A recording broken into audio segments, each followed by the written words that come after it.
So welcome all those who have joined from across the nation, and I'm sure we have some people from China, Australia, and all over the world. Welcome all to the Think Culture Conclave 2020. We are starting shortly with the panel. Meanwhile, we have some videos with you with the highlights of the conclave.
So as you can see, we had some amazing memories over the last 2 years. Of course, the last 2 years were live events, and this time we have moved to a virtual stage. But this does give us an opportunity to invite people from across cities and countries. So without any further ado, on behalf of the Think Culture Foundation, we welcome you all to the Think Culture Conclave 2020.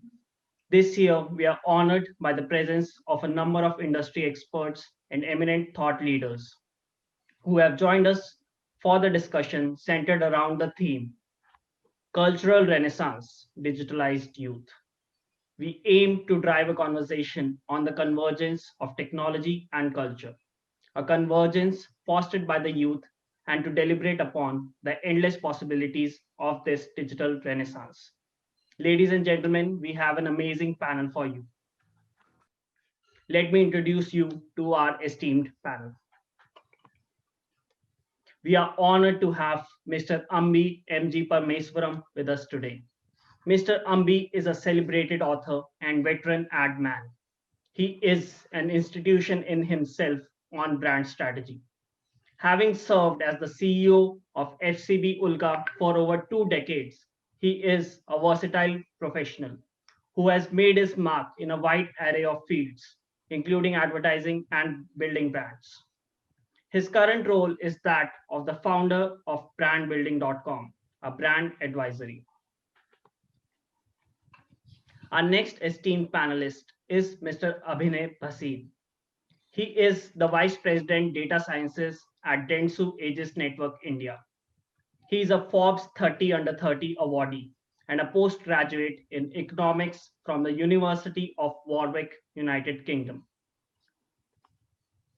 We also have an eminent thought leader, Miss Amita Karat-Kedkar, with us today. Known as a change agent, she is the Vice President of Citibank and a diversity and inclusion advocate. A trailblazer in creating safe spaces, her journey is riveting, emotional, and a revolutionary act of defining dreams, determination, and hopes. We are happy to have her on the panel. We are happy to have Dr. Ayla John-Scheer with us today. Dr. Ayla holds a PhD degree in Oriental Languages and Cultures from Ghent University. Having closely worked with Kalbelia dancers and other artist communities in Rajasthan, she co-founded Meghanta, an international organization for artists, art practitioners, programmers, scholars, and art lovers. Our next esteemed panelist is Mr. Nikhil Taneja, who's a Mumbai-based writer, producer, entrepreneur, and a youth mental health advocate. He is currently the co-founder and CEO of a youth media and data insights organization called Yuva. Next, we have a digital marketing coach, also known as the traveling professor, Mr. Siddharth Deshmukh. He is a coach and mentor who builds crucial strategy subjects in the new digital world at many illustrious educational institutes like MICA, SP Jain, Symbiosis, among others. Mr. Vishwarath Reddy is an entrepreneur who believes in the power of ideas, network, and collaboration to create an impact. Currently, he is the co-founder at Labyrinth, where he helps consumers and businesses adapt AI to eradicate mundane tasks without compromising on ethics and human empathy. At 21, he co-founded Student Life, a platform for students to publish content and connect with fellow students. The team managed to build a 100 plus college network and a 10,000 plus student base. Now, I would like to invite Ms. Yan Han, founder and chairperson of the Think Culture Foundation. Please enlighten the audience. And Jan is an avid promoter and connoisseur of arts and cultures. She is an advocate of Indo-China culture, and she has been a keynote speaker at various renowned platforms. Jan, I would like to invite you to introduce the theme. Thank you, Himanshu. Welcome, distinguished panelists, and also viewers of the third edition of Think Culture Foundation Conclave. In the past 2 years, with the support of many esteemed partners and the Think Culture community, we have successfully unfolded the topic of empower women creations and culturally conscious leadership. Our collective efforts have all been towards one goal: to nurture the soil of today for the flowers of tomorrow. In preparation for tomorrow, a hero needs to be at the center of our focus: youth. More specifically, one particular phenomenon needs to be considered: digitalized youth, which brings us to the third edition of TCC, Cultural Renaissance Digitalized Youth. Unlike other generations, the youth of today did not need to adapt to technology. They were born with it, as though it were their external organ. It will be more than challenging for them to imagine a non-digitalized world, which in fact was just a decade ago. They are now the ones leading us from e-commerce and e-banking to e-culture, e-humanity, and e-society.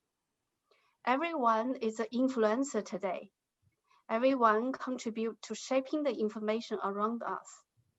Every 3 years, the world is doubling the amount of data it produces. More data has been produced in the last 3 years than has been produced since the beginning of written records. And it's bound to multiply even more with technological advancement. But we only have 24 hours per day. Should we spend our time locked in the information cocoon, algorithmically generated from our own pursuit towards self-fulfillment? Do we swim in the vast ocean of information, drowning from its endlessness? Or is there a third option for the future? What is the answer from the youth? Will tradition and culture become irrelevant for them? Political scientists Engelhardt and Vozel presented a cultural map consisting of two groups of dimensions. We can clearly see there's a major cultural change in the world. The whole world shifts in the direction of a secular rational values and self-expression value, which means these societies place less emphasis on religion, traditional family values, and authority. They also give higher priority to environmental protection, growing tolerance of foreigners, and recent demand for participation in decision-making in economic and political life. Technology has played a big role by creating and changing the structure of the world. Now, we might be closer to online community members than to your own neighbors. You might have more common understanding with online groups than with your parents. We are being shaped for the virtual world. Looking at the example of predominant internet community, it has a monthly active user base of 2.7 billion, which is more than the combined population size of two of the world's largest countries, comfortably resting as the largest community to ever have existed. Furthermore, an e-commerce company could generate revenue larger than country's GDP. These virtual communities arguably constitute the largest consumer base, both in terms of sheer number as well as global reach. These seismic changes have taken place just within the past few decades. Should digitalized youth carry the torch of traditional values, or should they create the redefined culture for the future and traditions? With the third internet revolution, IoT, it should lead towards a trend of deconsumerization. This might be a chance to focus on social sovereignty, where consumers are beneficiary as part of the system. COVID-19 has told us this truth in the hard way. Humans are just part of the scheme of things. They are not the center of the focus. So what about youth? Will they see this as a new cultural trend? What do they think about the current digital trends? I believe that in any era, we have chances to write our own story. A story makes sense of our life and thus make our life meaningful. What kind of future will the youth lead us to? What kind of a virtuous culture will they carry on with them? The first challenge we must solve is picking the right problem to solve. Now it's time to let your ideas collide and your thoughts flourish. So I give the stage to all of the panelists. Thank you. Thank you, Yan, for an insightful introduction to the topic and the theme. With this, we move on to the first part of this year's forum, a panel discussion. This will be followed by an enriching presentation by an industry expert in the second half, so don't go anywhere after the panel. Before I start with the panel, let me introduce you to our moderator. George Thurian is the Chief Executive Officer at TopView, a youth leader himself. He is presently leading eChi. It is a project in the e-learning space which focuses on transforming how we learn new languages. We are glad to have George on board with us to moderate this session. George, I request you to commence the panel. Thank you. Thank you so much, Himanshu. I feel deeply humbled and honored to be sharing this screen with these eminent personalities from various industries who bring the years of experience to this thought-provoking discussion today. For the audience, if you may have any questions for the panel, please post them in the Q&A section and we will take them up at the end of the discussion. We're living in an era which will most likely in the coming years be defined as the formative years of digital culture. I believe that a culture is a common set of beliefs, values, and practices held by a group of people. And we as Indians have witnessed a multicultural heritage all our lives. And now, with the advent of technology, the new generation is moving from the physical world to the digital world, which is shaping up a new culture around the world. But what is this digital culture? Does it have any values or virtues? Does it have any rules? We don't know yet. Through this discussion, we aim to explore this cultural renaissance in the new generation, the digitalized youth around the world. I would like to start this discussion with Ambi Parmeshwaran sir, who has been in the branding and advertising industry longer than most of us. Ambi sir, in a few words, how would you define digital culture? You put me in a spot. In fact, I was thinking of asking you the same question. What is digitalized culture? Because, I belong to the pen and paper era. I was telling someone the other day, the first 5 books I wrote with a fountain pen on a piece of, in a spiral bound notebook. Now I'm sure the young generation would say, what is a fountain pen? And what is a spiral bound notebook? That's what it was, right? We used to write with a fountain pen in a notebook. And of course, those people who we had secretaries, so we used to give that book to her and she then keys it in and stuff like that. Okay. So what is digitalized culture? So, let me recall what Kurt Vonnegut, famous American author, once wrote, saying what passes through as culture in my head is nothing but a bunch of television commercials. Right? America is probably the most advertised society. As a result, advertising has become part of popular culture. So I suppose what you mean when you say digitalized culture is stuff which is done by the young people on digital medium. Will it become part of our culture? Right? We treat, for example, arts. We have an expert who studies dance in our panel, right? Dancing, music, painting, architecture, and later you could talk of literature, theater, drama. And then afterwards came cinema, okay? And then we have experts in that domain here. Television, right? All this is part of popular culture. In a sense, in a kind of a borrowed way, advertising is also part of popular culture, right? We borrow stuff from other popular culture, so we become part of popular culture. Now, in the digitalized world, we have so many things which are popping up every other day, whether it's a TikTok video, whether it is a meme which has been created temporarily because of something has happened, or is it a blog post, or something which someone does which is shared in the digital medium. Will, let's say, a panel like this sitting, say, 20 years from now, will say, look, that was a defining moment, right? When this digital, this thing happened on social media, and that changed our perception about something. The way, I was thinking in the morning. So, for example, in '94, we did a television commercial for milk.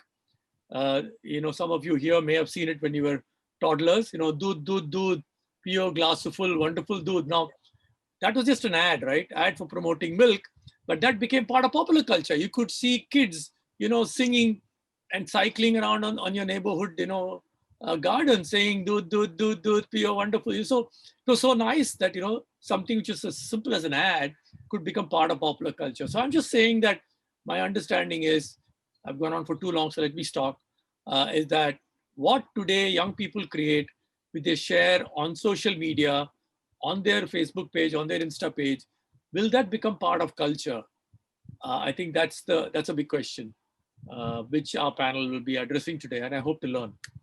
Thank you. Thank you so much, sir. That's a very interesting take, actually. And it's true that we still don't know what digital culture is, and we are trying to explore it as we go forward. So I'd also like to ask Nikhil, actually. Nikhil, since you have been working with the youth since many years, and you are running this organization, you are. And I want to know if you have a different take on this, if you think that the youth is coming up with their own culture on digital platforms. Thank you, George, for the question. I agree with a lot with what Dr.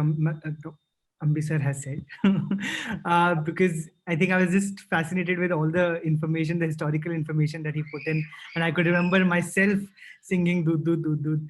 What a lovely ad that was. So thank you for taking us down the nostalgia trip. I feel like I think digital culture today and what we call, I suppose, Internet of Things.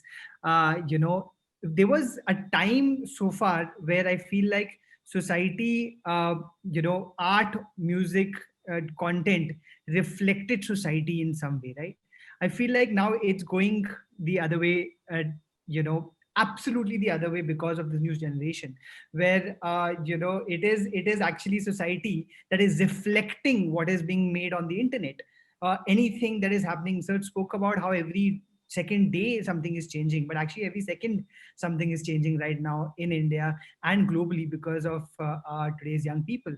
What we need to understand is, before the digital natives of today, which is this new generation that we call the Gen Z, that is under 23 or under 24 at this point of time, which is also the largest youth workforce in this world.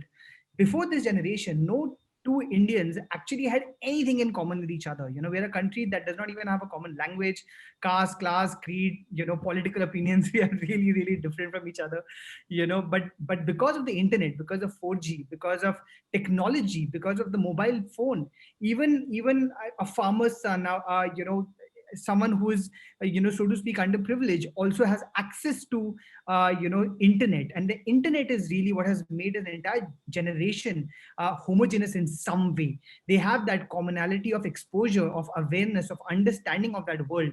So with this understanding, where earlier, our generation, when I was growing up as a millennial, I would think that my parents would tell me what the truth is, the newspapers would tell me what the truth is, and then I would recognize it and believe it.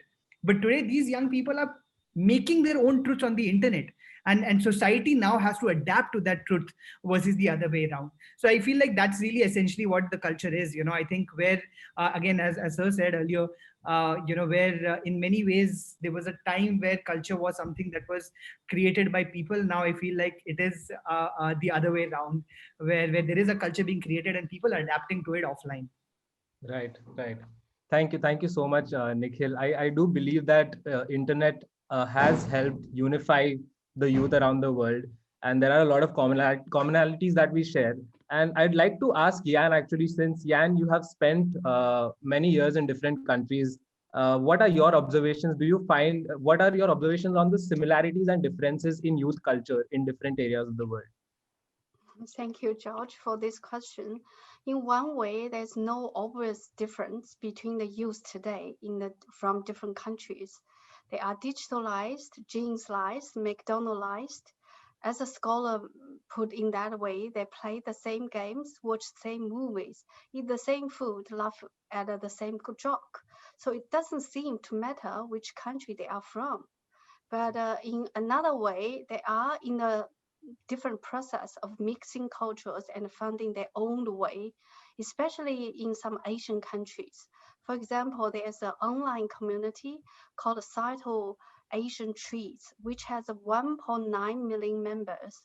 They represent Asian youngsters living in the Western countries trying to find balance in their cultural experience from traditional family values to modern societal expectations.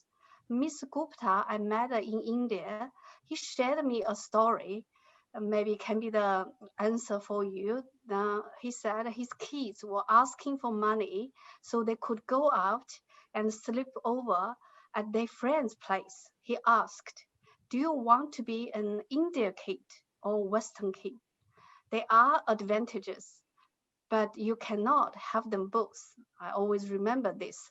However, despite all of the differences, there's one strong, prominent similarity, that is to trust strangers with an open mind. I think this is a unique quality for youth today on the global stage. Right, right. That's so true. Actually, let alone money, I was barely allowed to go for a sleepover as a child. So yeah, that's a big difference. But now, yes, we are moving towards a unified culture. So interestingly, Dr. Ella, you have been promoting a very rare form of performing art from India in the western part of the world. For those of you who are mesmerized and fascinated by looking at foreigners dancing on Bollywood songs, you should definitely check out what Dr. Ella has been doing. It's really fascinating.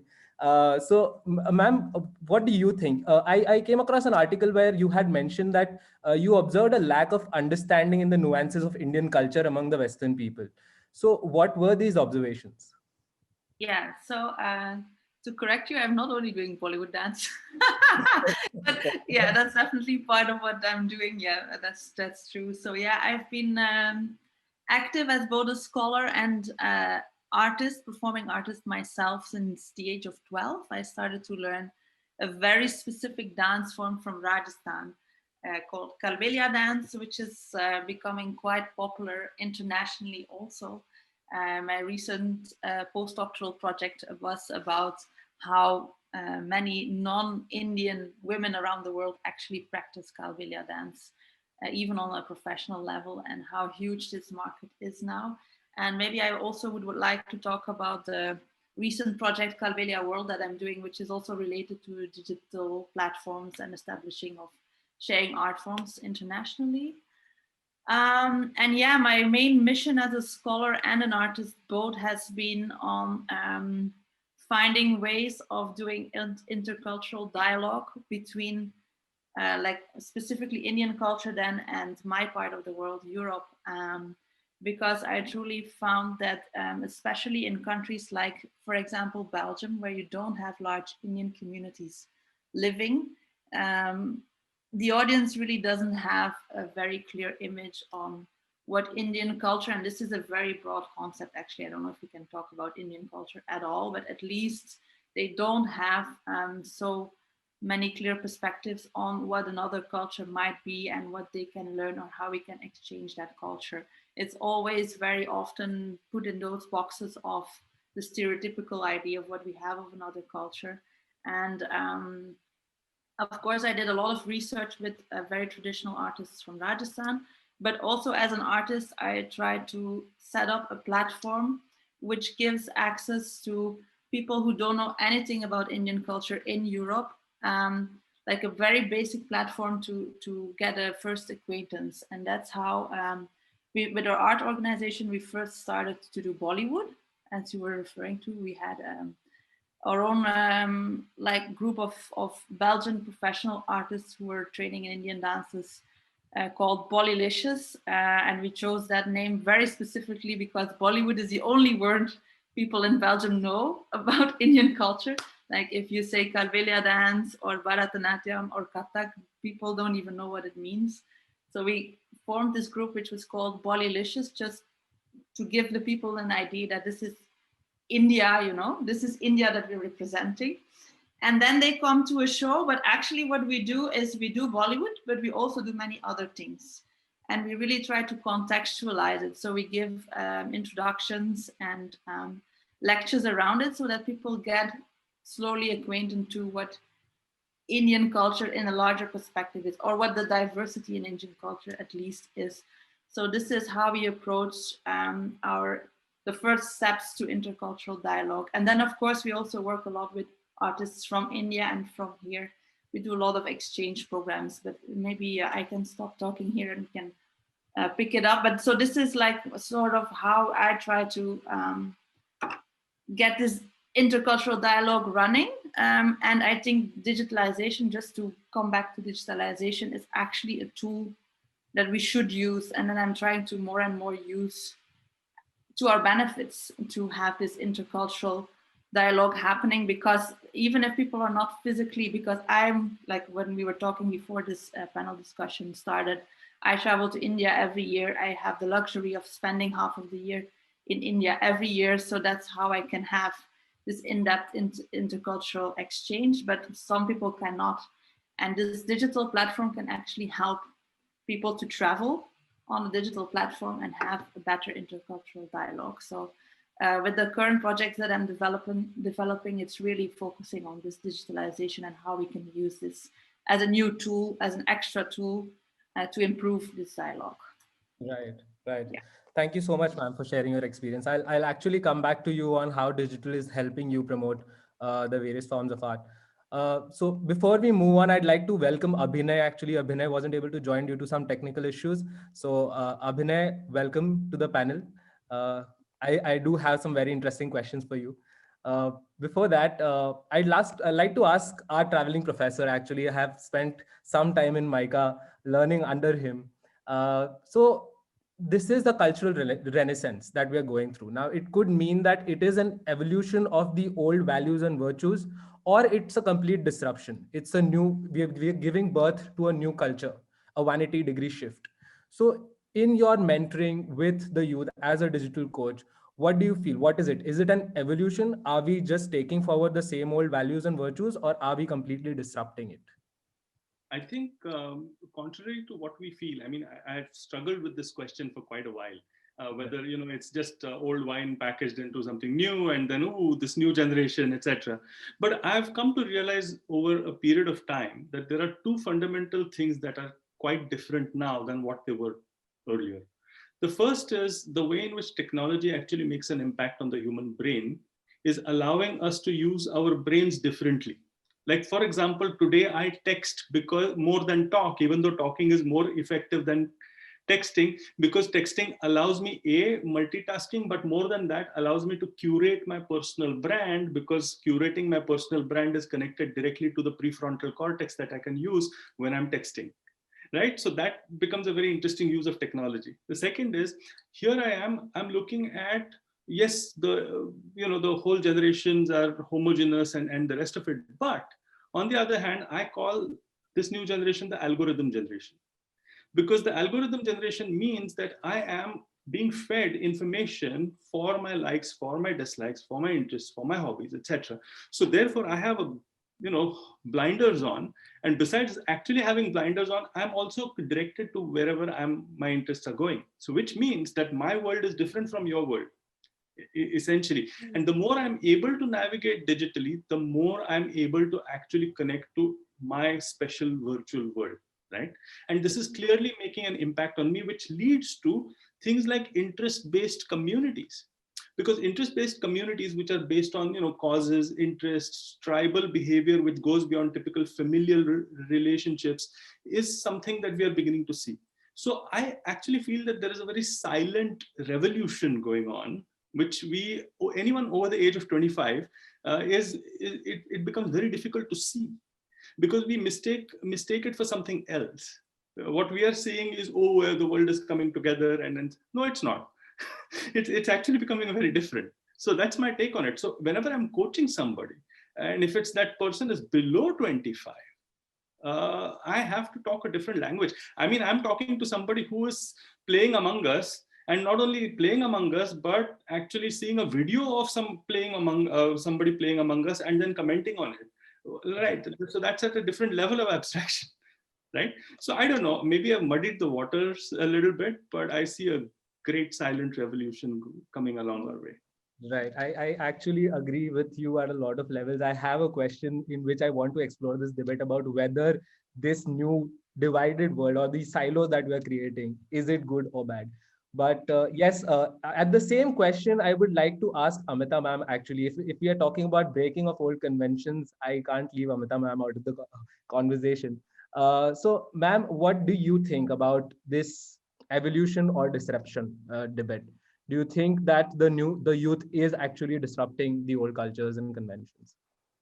Okay, now it's running in my head. So what is digital culture for me is, so in the morning, Big Basket delivers my milk, my vegetables. Then I get a couple of groceries from Amazon. And then I had placed an order for a very beautiful dress on Myntra, which after a couple of hours is delivered at my doorstep. Right. Then I get an alert on my cell that XYZ money is debited from my account towards my home loan. Then I'm just chilling and I get an alert that new episodes of The Crown is released on Netflix. So I quickly make plans with friends of binge watching over the weekend by WhatsApping them, SMSing them for those who are on digital detox. And then, so the plan has been made, friends are over, and then you realize, you want to drink something. So you place an order on, on the apps which are selling the drinks, or you order something from Dunzo. And then couple of friends after spending time want to go back home, and because they are drunk, you play, you book cab on Uber, and that's how the weekend or a typical day is gone. This is what, in a nutshell, digital culture is for me. Now, on a serious note, as Jan also mentioned, today, if you look at the panelists, I am in Pune, Amritsar is in Mumbai, Dr. Ayla is in Melbourne, and still we are able to have this conversation, this dialogue so seamlessly. This is what digital revolution or digital culture is all about. Yeah. Now, you asked about evolution or disruption. So I think it revolves around a couple of concepts. So volatility, yeah. So whatever customs, whatever societal norms we have, those are constantly changing. For example, whatever rituals we used to perform, let's say 100 years ago, we are not performing the same today. That's the principle which applies here as well. Now, uncertainty. Uncertainty is something about curse or boon. Yeah. As an example, look at the webcam. Yeah. We are having this conversation. I'm able to see all of you so clearly because of the amazing cameras that you have. But if I'm a criminal mind, I can use that camera to invade somebody's privacy. Yeah. Now, other aspect to it is complexity and ambiguity. Complexity and ambiguity, I think, revolves around propaganda. Yeah. So the information that is being served to us today, it's so difficult to figure out, is it really truth? What is the truth behind it, or what are the actual facts? I mean, we all know what happened in the month of June. Yeah. For the benefit of others who are not really connected with Bollywood, a famous, celebrated, successful Bollywood actor, Sushant, died. Yeah. I have gone through this phase, and I'm sure most of you have gone through this phase. There is this one set of friends who are coming up with facts and shouting from the rooftop like Arnab Goswami that it was murder.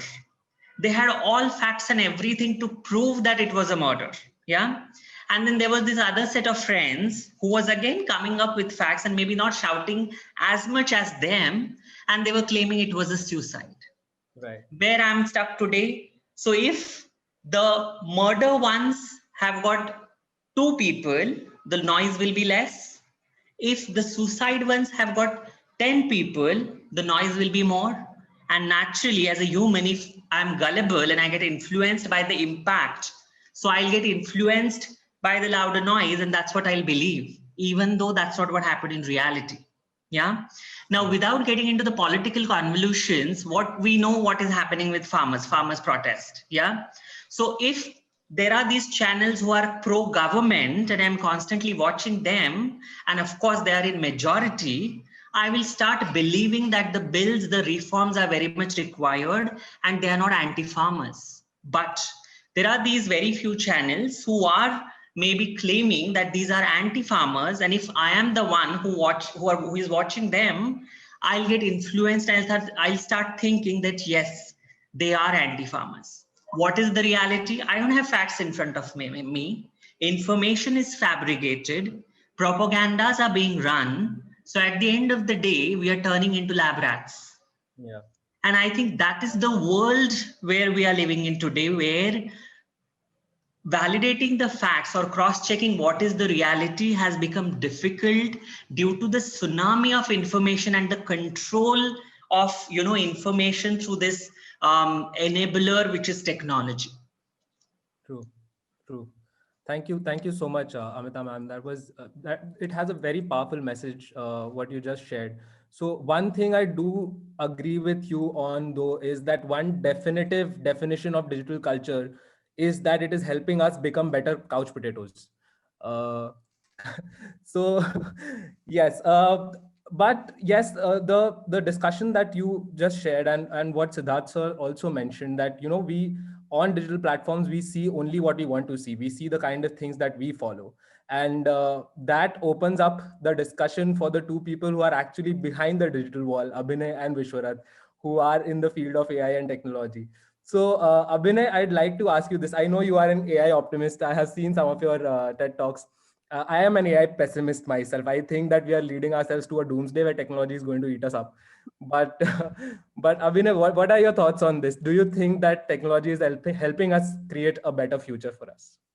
Okay. I think a lot of people on this panel and maybe in the audience would have probably seen the documentary Social Dilemma, right? And I'm sure that everyone sort of in some way, to my mind, would subscribe to what I would term as a tinfoil mentality when it comes to that. There are definitely negative sides to it.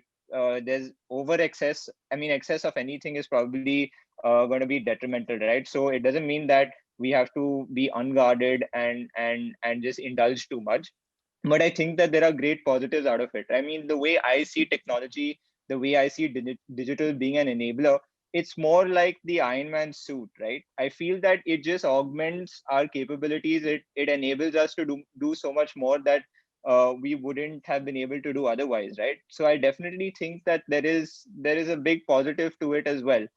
However, I think what's required is a balanced approach. You shouldn't let anything govern you way too much. You should always be the one to sort of keep things in check. So I think that's what people are sort of missing out on, because they get either too sucked into their 7-8 inch device that is always by their side, or whatever it is, right? So I feel that there is some amount of personal control that you need to demonstrate. Right. But do you think people are educated enough to kind of take care of their own security in this age when we are actually building things that are more and more personalized to each and every one? Do you think that, and now since so many years, there are so many laws coming against security breaches, do you think that people need to be educated more about how to take care of themselves in a digital world? So, do I feel that people need to educate themselves more? The answer is obviously yes. I feel that you need to be aware of how your data is used, right? I mean, the fact that GDPR came into a law was because citizens in EU did recognize that there was too much of an invasion of their privacy and something had to be done about it, right? Imagine putting that pressure on big tech to actually come up with, to actually alter the way they operate their systems, right? So there's always going to be this need that it's not just the government who has to train you, you also have to take that initiative. I think what's not even on the surface of things right now is social engineering, right? I think Amita ma'am mentioned that through webcams you can be hacked, you can do so many other things, right? Social engineering for a detrimental effect is actually a thing that very few people do talk about, and there are harms to that. So you have to make sure that you're always aware of where your information is going, or what technology has access about you that you can maybe control or regulate in some form. Right, right.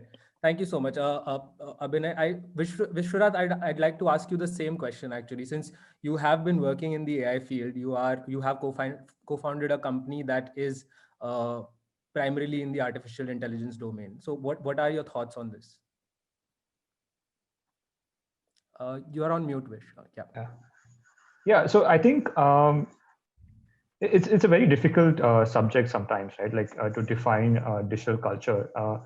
One thing is that as a kid, for me, the digital world was restricted to homeworks and assignments. And as I grew up, every few years, what digital world means to me has changed drastically.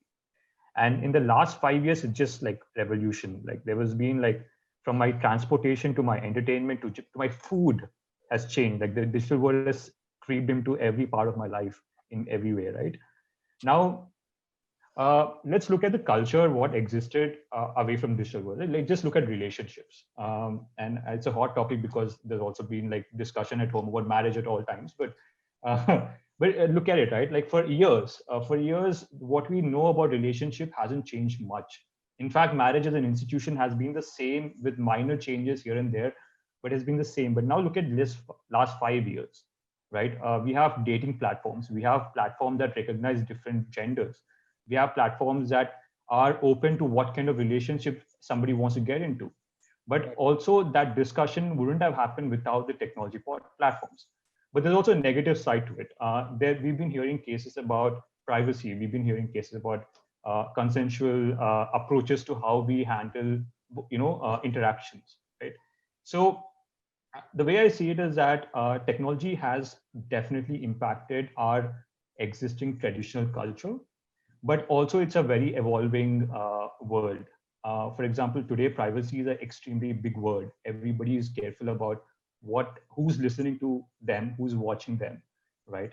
And these things are becoming important. And I think these are the conversations wouldn't have happened 10 years back, because tech has grown such big thing in the last, become such a big part of our life.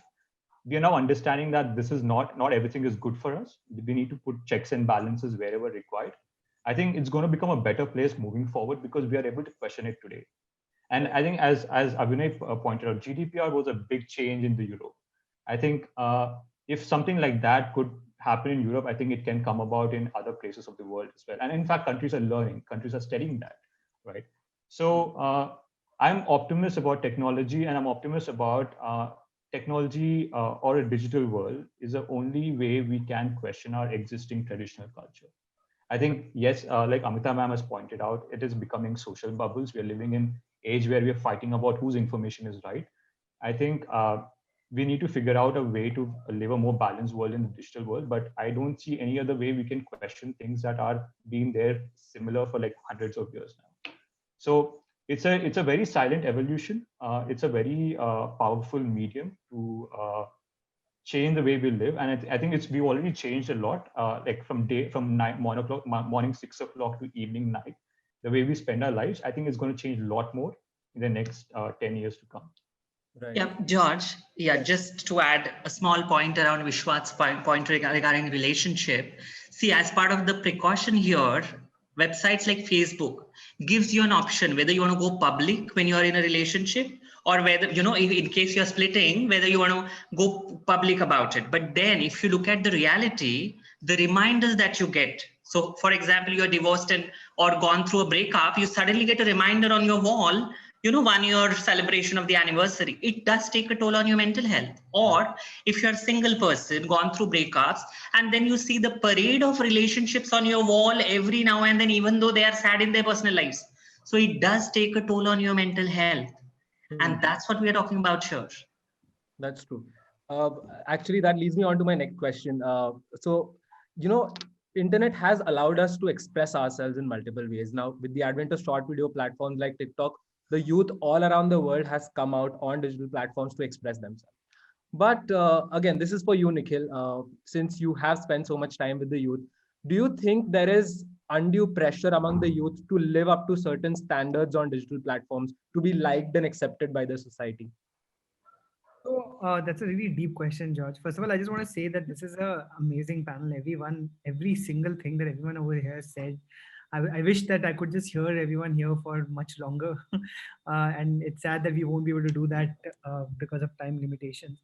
No, it's a very deep question, George. And again, I feel like a lot of it, you know, I want to talk about what Professor Deshmukh also said and just add to that. He spoke about communities. He spoke about how a lot of interest-based communities are propping up online and young people are getting attracted towards them. I feel like it's not even just interest-based. I feel it is identity-based. See, what's been happening is that in our country, and as Vishwanath said, I hope I'm pronouncing your name right. As you said that you know, this is a country where we have had a bunch of traditions, a bunch of societal norms. Patriarchy has played a huge part in how gender roles in our country are going to have evolved over years and years, or have not evolved in that sense. You know, and now what has happened over the last 20 years, you know, the internet has come and given a lot of understanding to young people about, you know, who they can be, what they can be, what gender they want to be, what sexuality they want to be, what career they want, you know, but at the same time, they're living at homes in societies that is a conservative society. I'm, as an 18-year-old today, might have the exposure and understanding that, you know what, at 13, at 12, they might know that this is who I am, this is what I want to be, and this is what I want to dedicate my life towards. Except that when you're living at your home and your parents saying that I don't agree to any of that because they never had that exposure growing up, they still believe a certain version of the world, you know, that they have known all along, that their parents told them, that their grandparents told them. They've had so even though it is, you know, the central problem that is cropping up is that this is a generation, you know, who kind of understands that their parents don't understand. You know, this is a generation where I feel like in every generation there's a generation gap. This one, there has become a communication gap because the vocabulary itself of parents and children is very different, you know, and the exposure. like in every generation, when a parent tells a child that, I know more than you, that is typically true. In this generation, it is explicitly not. The children actually know much more than their parents, because they know they've had the benefit and the privilege of the internet, except that they don't have the lived experience of their parents. So the parents will never agree to what 13-year-olds saying that, what, I want to be, I'm a feminist, or I am of a certain gender, or I'm of a certain sexuality. Your parents will be like, there's no such thing, because 40 years that I was growing up, or 50 years that I've been growing up, I have never encountered such a thing. So what happens when you put a bunch of young people in a society that has always been very traditional and kind of conservative, and tell them that, and give them the internet, and tell them, okay, now you are responsible for culture. Nobody is going to adapt to that culture, because you look down on that culture and say that this is a youth culture, I don't like this culture, this is not our culture, which is where the fight is happening politically. ये हमारा culture है ही नहीं. I don't agree to what they're saying, I don't agree to what this is saying, but the young people are disagreeing. They're saying, no, this is who I am. And the problem is, because they're not finding places, safe spaces offline, where they can express themselves, where they can be who they are without judgment. They're looking at the internet to find these communities. So on Instagram, on TikTok, on any of these extra platforms, as everyone mentioned, dating apps, they are finding like-minded people that they can form communities with, where they can belong. Because the central issue is that they're not finding acceptance, they're not finding belonging. Even if I give an example of what Amita ma'am was kind of talking about, from a Sushant Singh Rajput, the hashtag, justice for SSR. That hashtag is a bunch of people trying to find something, a common point where they could belong and have a goal that is larger than themselves, a purpose that they can belong to, because in their offline life that does not exist anymore. Because everybody has an individual identity, and in that individual identity, in their offline worlds, in their homes, they are not finding acceptance. So I feel like what the arc of this journey is going to be, that for this generation, because they have not find offline acceptance, they are looking at online communities, creating these communities to find online acceptance online. And very soon these online communities are going to shape offline culture and become offline communities of these young people. Whereas, of course, this is always going to clash with political, societal ideologies, and we'll have to see what comes out of it, who wins and who loses. I hope that we are able to coexist, but as we see on a day-to-day basis, it's not going too well. Right. And to that, a very interesting question was also posted by Ambi sir, where he just asked that if we are creating a unifying or a divisive community going forward. So Siddharth sir, would you like to add something to this? Okay. Yeah, I'd love to. I'd love to say a couple of Actually, things. They might be completely wrong, but, sure. but what I wanted to say was that, as Nikhil was talking about the need to belong, right? But human beings are very funny. We want to belong, but we want to stand out. Okay, so the two pillars of any community is that I want to, kind of mix in, but I also want to stand out. And the fight that's happening and the divisions that are happening is that the social media activists and the rest of it are all trying to stand out, because they're trying to say, this is me. Wonderful point that Nikhil made that I just want to reiterate. Yes, you're right. Interests, okay, are a reflection of identities. And I'm able to find my identity online much more than I'm able to find my identity online. And that's exactly the whole thing. Now, whether these communities themselves will fight amongst each other, of course they will, because human beings are human beings. So you will see a lot of tussle between interest-based communities or identity-based communities in the future. What I think is going to be extremely important to perhaps suss out is something called reciprocal altruism, which is coming to the fore now. Which means that I do something for you in a transactional way and you do something for me in a transactional way, but we are both doing it for an emotional reason, right? So it actually means that I'm connecting to beyond family, beyond kinship, okay, beyond my typical siblings. I'm connecting to total strangers. And there is an unwritten code on LinkedIn, which is different from the unwritten code on Facebook, which is the unwritten code on, features and functions wise, all of these social media are the same. But the way in which you are behaving on each of them is completely dependent on the reciprocal altruism situation that I'm talking about and the communities that are practicing that. So I believe that there is going to be division. There will be division, and I actually think that is healthy. Okay. May I come in here? Sure. Nikhil made a point that, about generation gap. I think every generation thinks their gap is more than the previous generation. You just have to see Woody Allen's movie, right? Evening in Paris or whatever, right? That for my generation, our parents did not read fluent English. So reading English was a huge chasm. I'm reading Ayn Rand, reading Somerset Maugham, reading George Orwell was a huge chasm. My father never read all that. Right? His grandfather hardly read English. Right? So every generation, Nikhil, sorry to bust your myth here, every generation thinks that the gap they have with their parents is much more than the gap their parents had with their parents. And this, I think, will continue ad infinitum. The other question and the other problem I have with this, I think we are all again in an echo chamber, right? We are in an echo chamber where we're saying people are finding identity, people are doing, but there is another thing happening in another echo chamber where people are ganging up. Look at it. You got dating apps.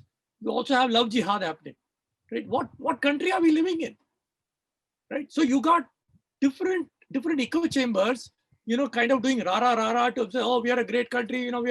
Youth are all very nice. We are all finding identity. We are all making friends. We are all celebrating oneness. We're celebrating, but is something else happening in another echo chamber which you're not aware of? I don't know. It worries me.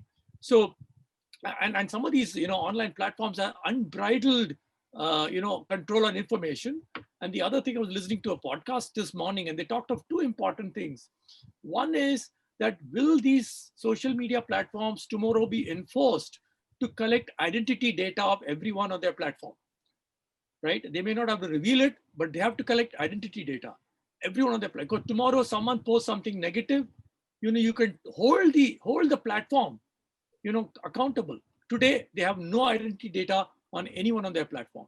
Maybe that's one thing which will happen, and maybe other regulatory things will happen, because this is, we are all, I'm suddenly thinking, yeah, this looks like a lovely India to be in. Everyone is, talking this kind of nice language.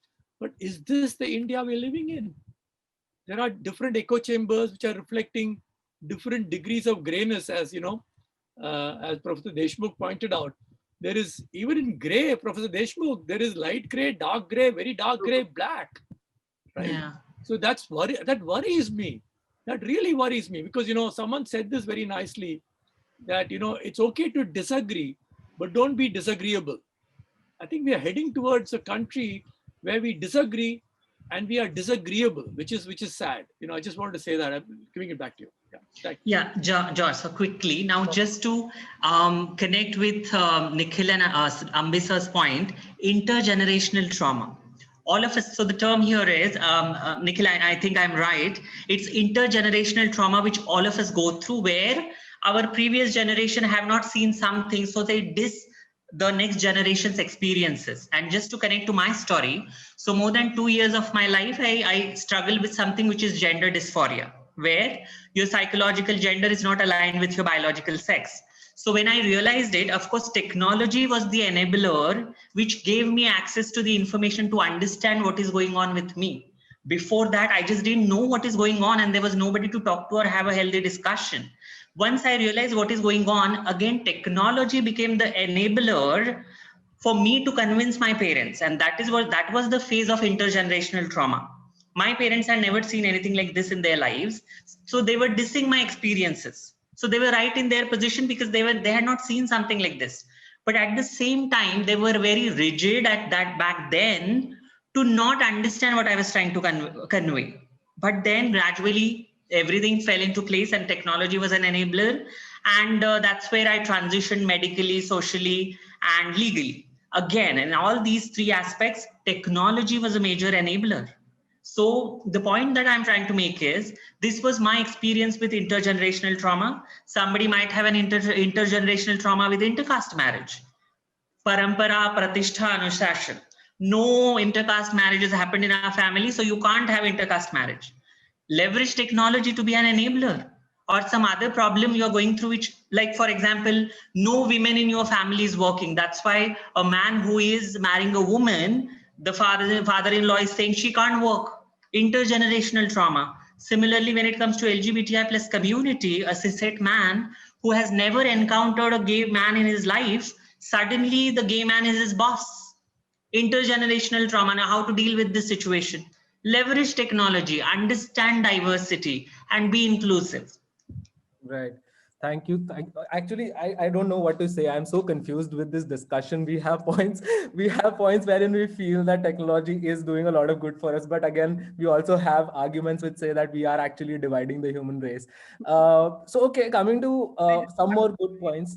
Everyone's made a great couple of points, and I know I've taken some time. I just want to make one quick point just to from everything that everyone said, because I also recognize I didn't actually answer your question about what young people are going through.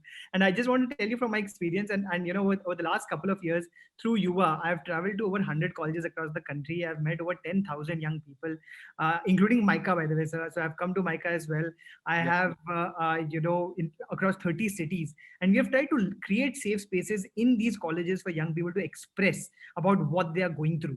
And the number one insight, you know, and I think that kind of, I suppose, in many ways, you know, is the glue that will help this discussion further, perhaps, is loneliness.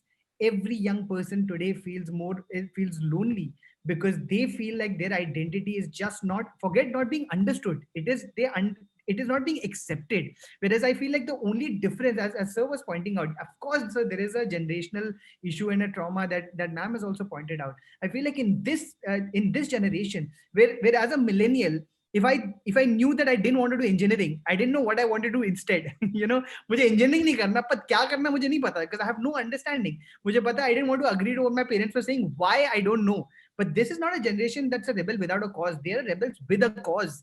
You know, they know who they are. They know their identities. It's just that their identities are not being accepted offline. And because of that, they're feeling incredibly lonely. They're feeling that there's an incredible amount of mental health pressure. This is the most, you know, this is a generation with the highest suicide rates, the generation with the highest depression rates, according to the World Health Organization. You know, and the reason for that is they're not being accepted. And I think the only way, I feel like listening can really help.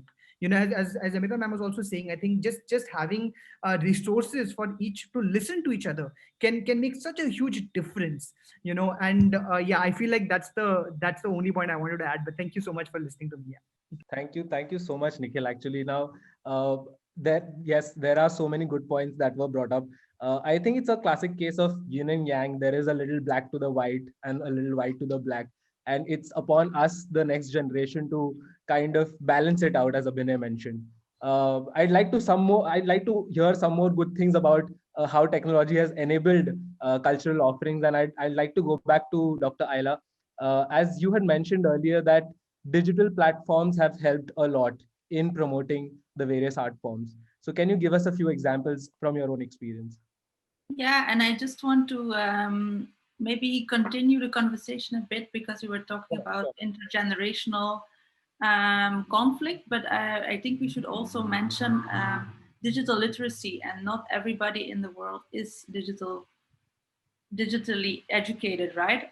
We do have, even within our younger generations, it's very important to mention that parts of the world and some communities don't even have access to the digital platforms as much as we think they do. And this also has to do with the fact that they're often non-readers. And to come to an example of one of the projects that I developed starting with Corona and the crisis in May is Kalbelia World, because I closely work with folk artists from Rajasthan, and I've been in lockdown with them for 1 month in Jaisalmer before returning to my, let's say, more privileged way of living in Europe. And I got a lot of phone calls from all of these artists really shouting out, saying that they are in a very big trouble right now because they can't perform at all and they don't have access to the digital world.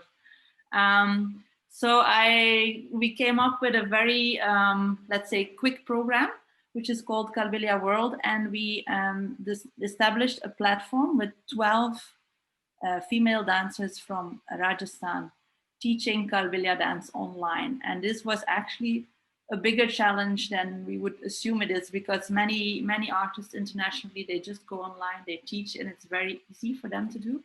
But if you look at these rural folk artists from Rajasthan, it's not that simple, you know. They do all have smartphones, which is already a good thing. Everybody has a smartphone, they have 4G. But for example, setting up a Zoom room is a big barrier for them.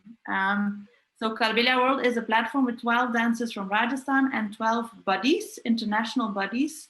So I contacted girls from all over the world who are already practicing the same dance form, because as I mentioned, my postdoctoral project was about all of these non-Indian dancers working and learning with dancers from Rajasthan. And I brought them together, and they're like a big, like a mini team of 2 women working together. And so the artist from Rajasthan has the traditional value, the art form that she can share with the world. And the buddy has the technical know-how of how to set up a Zoom room. And they work together. So they teach each other how to work as a duo. And they teach every week, 1 time, 1 hour online. So basically that means, for example, I will give you one example of Rekha, who is an 18-year-old dancer from Rajasthan. She lives in a tent.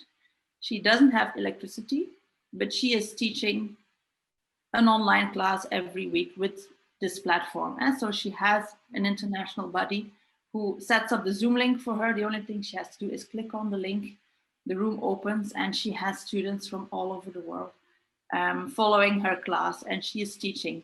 And so this is a way of introducing technology by baby steps, taking baby steps. Now they know what Zoom is, which is already a good thing. They know what a Zoom link is. They know how to teach online. They know that they have to come closer to the camera to show their hands and go further away. They know how to interact with their students, maybe make some corrections. And I think these kind of projects are actually the advantage of technology, and also a good project that you can establish through a crisis as we have. So that's maybe one example that I want to mention. Yeah, I have a question. Yes. How easy was it for them to actually get this, or how was it difficult? Well, actually, it was more of a mental thing. Mm-hmm. Then, because the practical execution seems to be easier than we thought. Because actually, if you have somebody else creating a Zoom link for them, actually what they just need to do is open their WhatsApp, click on the Zoom link in their WhatsApp message, and the Zoom room automatically opens. And then the person on the other side of the world is doing all of the administration, which is important to mention because that's also important. They do a student take-ins, they help them also with social media. We really try to enforce the buddies not to do social media for the teachers of Rajasthan, because they're actually already they're all on Facebook, they're all on Instagram, which is very interesting because they're all non-readers. They don't know how to read and write, but they have a very clever way of thinking in pictures, in images.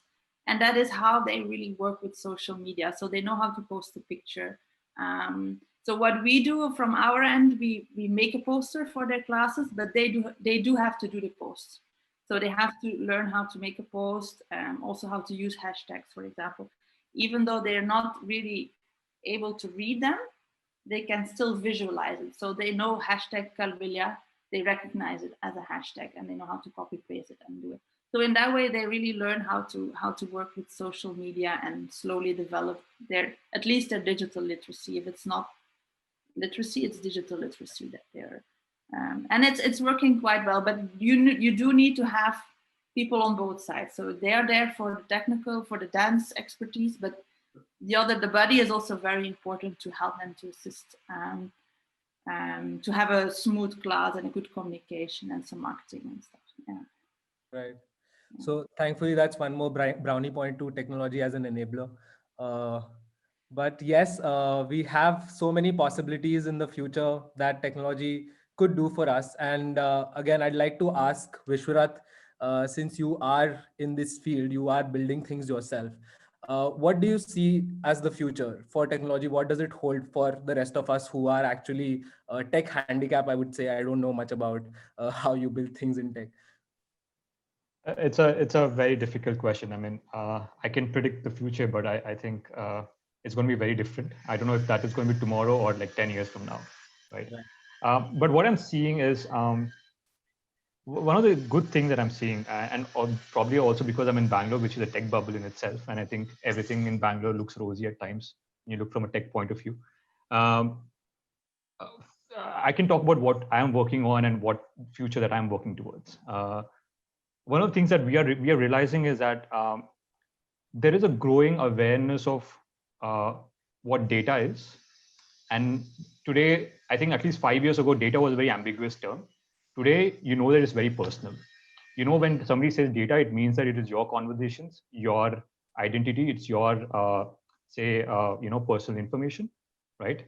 And there is a growing awareness that the next awareness that's happening is who owns this data and who belongs it, who has control over this data. I think we're going to see platforms becoming more conscious of it. At least I hope that's going to happen. And that's what I'm working towards. We want to build systems, and I'm also consciously taking decisions in terms of what kind of platforms I'm going to use from tomorrow and I want to know how they're protecting my data. I want to know what they're doing with my data. And I want to know if at any point, do I have complete control over that data? Because right now it is horrible. I can tell you with 100% certainty, because one of the products that we build is we do KYCs, know your customer, and we have all the information about users giving their documents to get verified. And those users are not questioning what is happening to the data when they come to my servers. Now, if I want to be that person who can sell that data, I can, and there's nothing stopping me to do that, in fact. But I think in the future, I think I see more platforms that are going to evolve, that are going to be more upfront in terms of how they're utilizing the data. And I hope that day comes very soon. And we're already building products that are actually doing that. Right. So we need a more conscious, a more aware youth. So just one more point to add to that. One of the things I feel that should happen in the world is that there should be, I think digital education should also involve, I think it should become mandatory in schools and colleges, how we perceive the digital world. I think over the last 10 years, we've learned enough. I think that has to be imbibed now, where people have to be taught how to, what kind of interactions to be had, what happens with their data. I think this education should become a very important part of our curriculum, because otherwise it's a mad world there. You don't know what is right and wrong at times. And I think as a society, we need to take that responsibility on educating the coming generation. Otherwise, they're going to fall into the same traps that we already fell for. The other thing is that today there is a confusion that internet is all about social media, and these social medias are run by algorithms, which basically internet has become a paradise for advertisers. And that's pretty much what it is today. And I think that has to be broken down. And I think it has to be an all-round effort to break that down. I don't know if that is a regulation. Regulation, again, is a very sticky subject. I don't know how it's going to look like. But when it does happen, we need a lot of places, checks in places where we regulate ourselves, and we also regulate organizations that are working towards just making money out of our data. And it just cannot be, a simple essays or anything. It has to be a proper thing drilled into our education. Right. So in some regards, I think Ambi sir, I think that the pen and paper generation was much better, because earlier, before signing any contracts, we used to go through each and every word written on the paper. But these days, those terms and conditions and privacy policies, we just click on the accept button and that's it. We need to start reading more. Abhinay, what are your thoughts on this? Okay, so to a large part, I do agree what Vishwarath said. I mean, yes, it is become a marketer's paradise. There's just so much more information. So again, coming towards Siddharth sir was saying that you can basically find out tribes better and target those tribes in a way that echoes with them, so that they'll respond to your communication. And I guess that's what the holy grail of advertising is all about, right? But I also feel to some extent, it's more about a personal privilege. It's not just privacy, but a personal privilege or a convenience that you sort of get when you go into a platform, right? So everyone thinks that Google collects massive amounts of information about you, and they feel that every time you enter that browser, there is like tons of your information that's going to them, right? But there is also an alternative called DuckDuckGo, right, which doesn't collect that much information. However, people figure out that Google is more convenient because every time I type in the word jacket, I get something more relevant to what I want rather than DuckDuckGo, which knows nothing about me, right? So in some form, while we feel that we may be handicapped and we're at the mercy of large internet players, I do feel that at some level it's also a personal choice that you make. It's like a trade-off that you make for convenience that you get in your life. Yes, I do agree that there needs to be self-regulation, there needs to be government-driven regulation, there needs to be awareness that needs to be promoted all around. Not saying that that isn't something that shouldn't be focused, but I also do feel that a lot of choices that we make are choices that we consciously make, not just subconsciously driven by ads and pop-ups that we constantly keep seeing. Right, right. Thank you so much, Abhinay. Now, what does this mean for businesses? Ambi sir, I'd like to ask you. You've spent so many years in the branding and advertising industry with brands and businesses, wherein earlier you used to come up with advertisements and communication based on the cultures that you saw present at that time. But now, as we're moving forward, we're building this new culture. What does this mean for brands and businesses going forward? How should businesses and brands approach the younger generation? Sir, you're on mute. That should be a question. Actually, Abhinay is more competent to answer. So, so let me just clarify. Advertising is always about reaching a particular number of people a particular number of times. Okay, that's how mass media advertising works, whether it is television, print, etc. Digital was supposed to change this dramatically. Right? Digital is supposed to go narrow focused, very sharp. You can talk to left-handed people. You can talk to people with short hair. You can talk to people with long hair. And why waste selling shampoos to people with short hair? So I'll go with people like Amitabh or long hair, stuff like that. But in reality, in India, unfortunately, social media is being used exactly like mass media. You pay ₹1,00,000, Facebook will give you 1 million impressions. A lot of advertisers today are doing it that way. Right? There is, they're just taking money and plonking it, what I call the spray and pray theory, put some money, spray the money all over and hope and pray something works.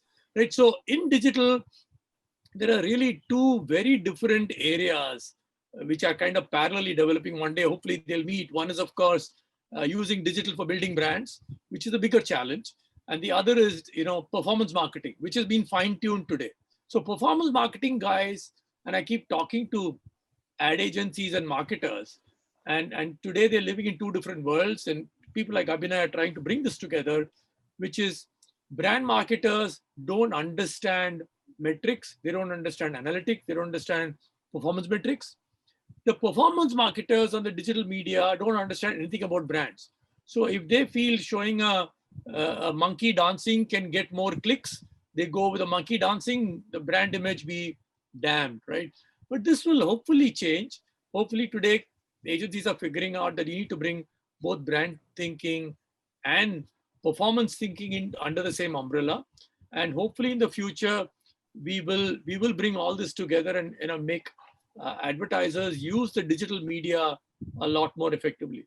Today, we are still a long way off. At least in India, we are still using a large part of digital budgets as spray and pray. Put some money on LinkedIn, put some money on Facebook, put a lot of, the other day I was watching Stephen Colbert, right? And what ad do I see? I see a Marathi ad for some, floor cleaner. Now, which algorithm is working? Hello. So obviously this particular floor cleaner has bought eyeballs, right?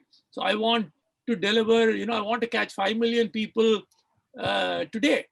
And therefore, I was watching Stephen Colbert and you see a floor cleaner coming up. Now, doesn't make any sense to me. But again, YouTube has been bought a lot like, Sun TV and Z TV and all that. But hopefully all that will change. We will be able to do a lot better targeting, a lot better thing. But I think this whole, two world, the brand world and the performance marketing world are still kind of running on parallel tracks, and hopefully they will one day converge and we'll figure out how to do this better. World has become more complicated, right? I mean, so brands internationally have used digital media a lot more effectively than in India. India, we are still, at least that's my view. I'm not I've been on the outside now for 5 years. Abhinay is inside, so he can tell more. But from the outside, I think we are still struggling with managing this. We are still treating digital a lot like mass media, which is a bit of a shame, right? Because you can do a lot more with digital, right? So that's my 2 bits, George. Thank you. Just to chime in there, like Ambi sir, I think you've just taken words from my mouth, and that's fantastic. Absolutely. I mean, it's even the way we look at creative, right? Often the way a digital creative is made is that they say, "Acha, this is a television ad, right? Why don't you just trim it a bit and then adapt it to a digital content, and then they just shoot it out on digital." So there's always this constant tussle between branding and performance that happens, not just from a tactical operational point of view, but right from the seed of the creative thought as well, right? And I think that drastically needs to change, because I feel that platforms should be used for what their advantage is, rather than it just being another medium of, like Ambi sir said, spray and pay. Right. Right. Thank you so much, everyone. Actually, I'd like to take up some questions from our audience now. We have some very thought-provoking questions. I think the first one I'd like to take up is for Abhinay. It's from Ritvik Sharma. Ritvik asks, are communication agencies along with the corporates fueling the process of templatizing humans with all the archetypes and cohorts and data on their choices? Abhinay. I actually think to a large part that answer is yes, because we do try, like Sid sir was saying, to create these tribes and then to better communicate to those tribes. But I feel that marketers are now realizing that there is a more efficient way to go about it, and that there are differences, even, or there are people who want to stand out and who want to be spoken to differently, even when they're a part of that tribe. So I think that there is ad tech, there is martech that is working towards finding more efficient solutions towards that. But to a large part, yes, I think that people are just trying to bucket everyone into certain categories or interest segments or whatever you may call it. Right, right. Yes, thank you so much. So we still don't know if that's good or bad, but yes, corporates are doing that. Uh, right. Nikhil, the next question is for you. I think we have a fan who may have heard some of your TED Talks, and the question is, how has the digital age impacted the art of storytelling?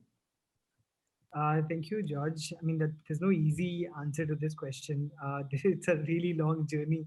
I feel like, storytelling has now evolved. I feel like, I mean, even if I just compare something as simple as films and how films have been impacted because of digital, 4 years ago, and I mean, I used to work at Yashraj Films, so I was heading content and development for Y Films, which is a youth film of Yashraj Films. I spent the first 10 years of my career in MTV, YRF, and different mainstream media organizations. And I can tell you that we used to live in echo chambers. We used to sit in glass cabins in Lokhandwala Andheri and think this is what youth wants in India. And typically it would come down to one of two things: either youth is falling in love or youth is murdering others. So those are the only two kind of stories that you would be remaking in different ways over and over again. And when 2014-15, and really the YouTube revolution happened, and I was very fortunate to be at the right place at the right time, because I started something called Y Films at YRF, where we made 4 of the first 10 web series made in India. And we, one of the things that we decided to do over there was to actually, when we talk about digital culture, is to actually, again, listen to young people and try and understand what is. And I also happen to be a professor at a college in Mumbai called Jai Hind. So I used to meet a lot of young people week on week as part of my, as part of teaching.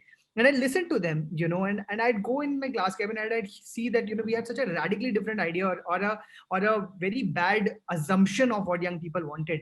And all we need to change that is genuinely just get out of a glass cabin, actually get out of Mumbai and really hear young people. And the more we heard, the more we started recognizing that and changing the content that we were making because of that. So we made a show about, sex education. We made a show about transgender rights. We made a show about, feminism. And every one of them is sitting on 10 million hits on YouTube at this point of time.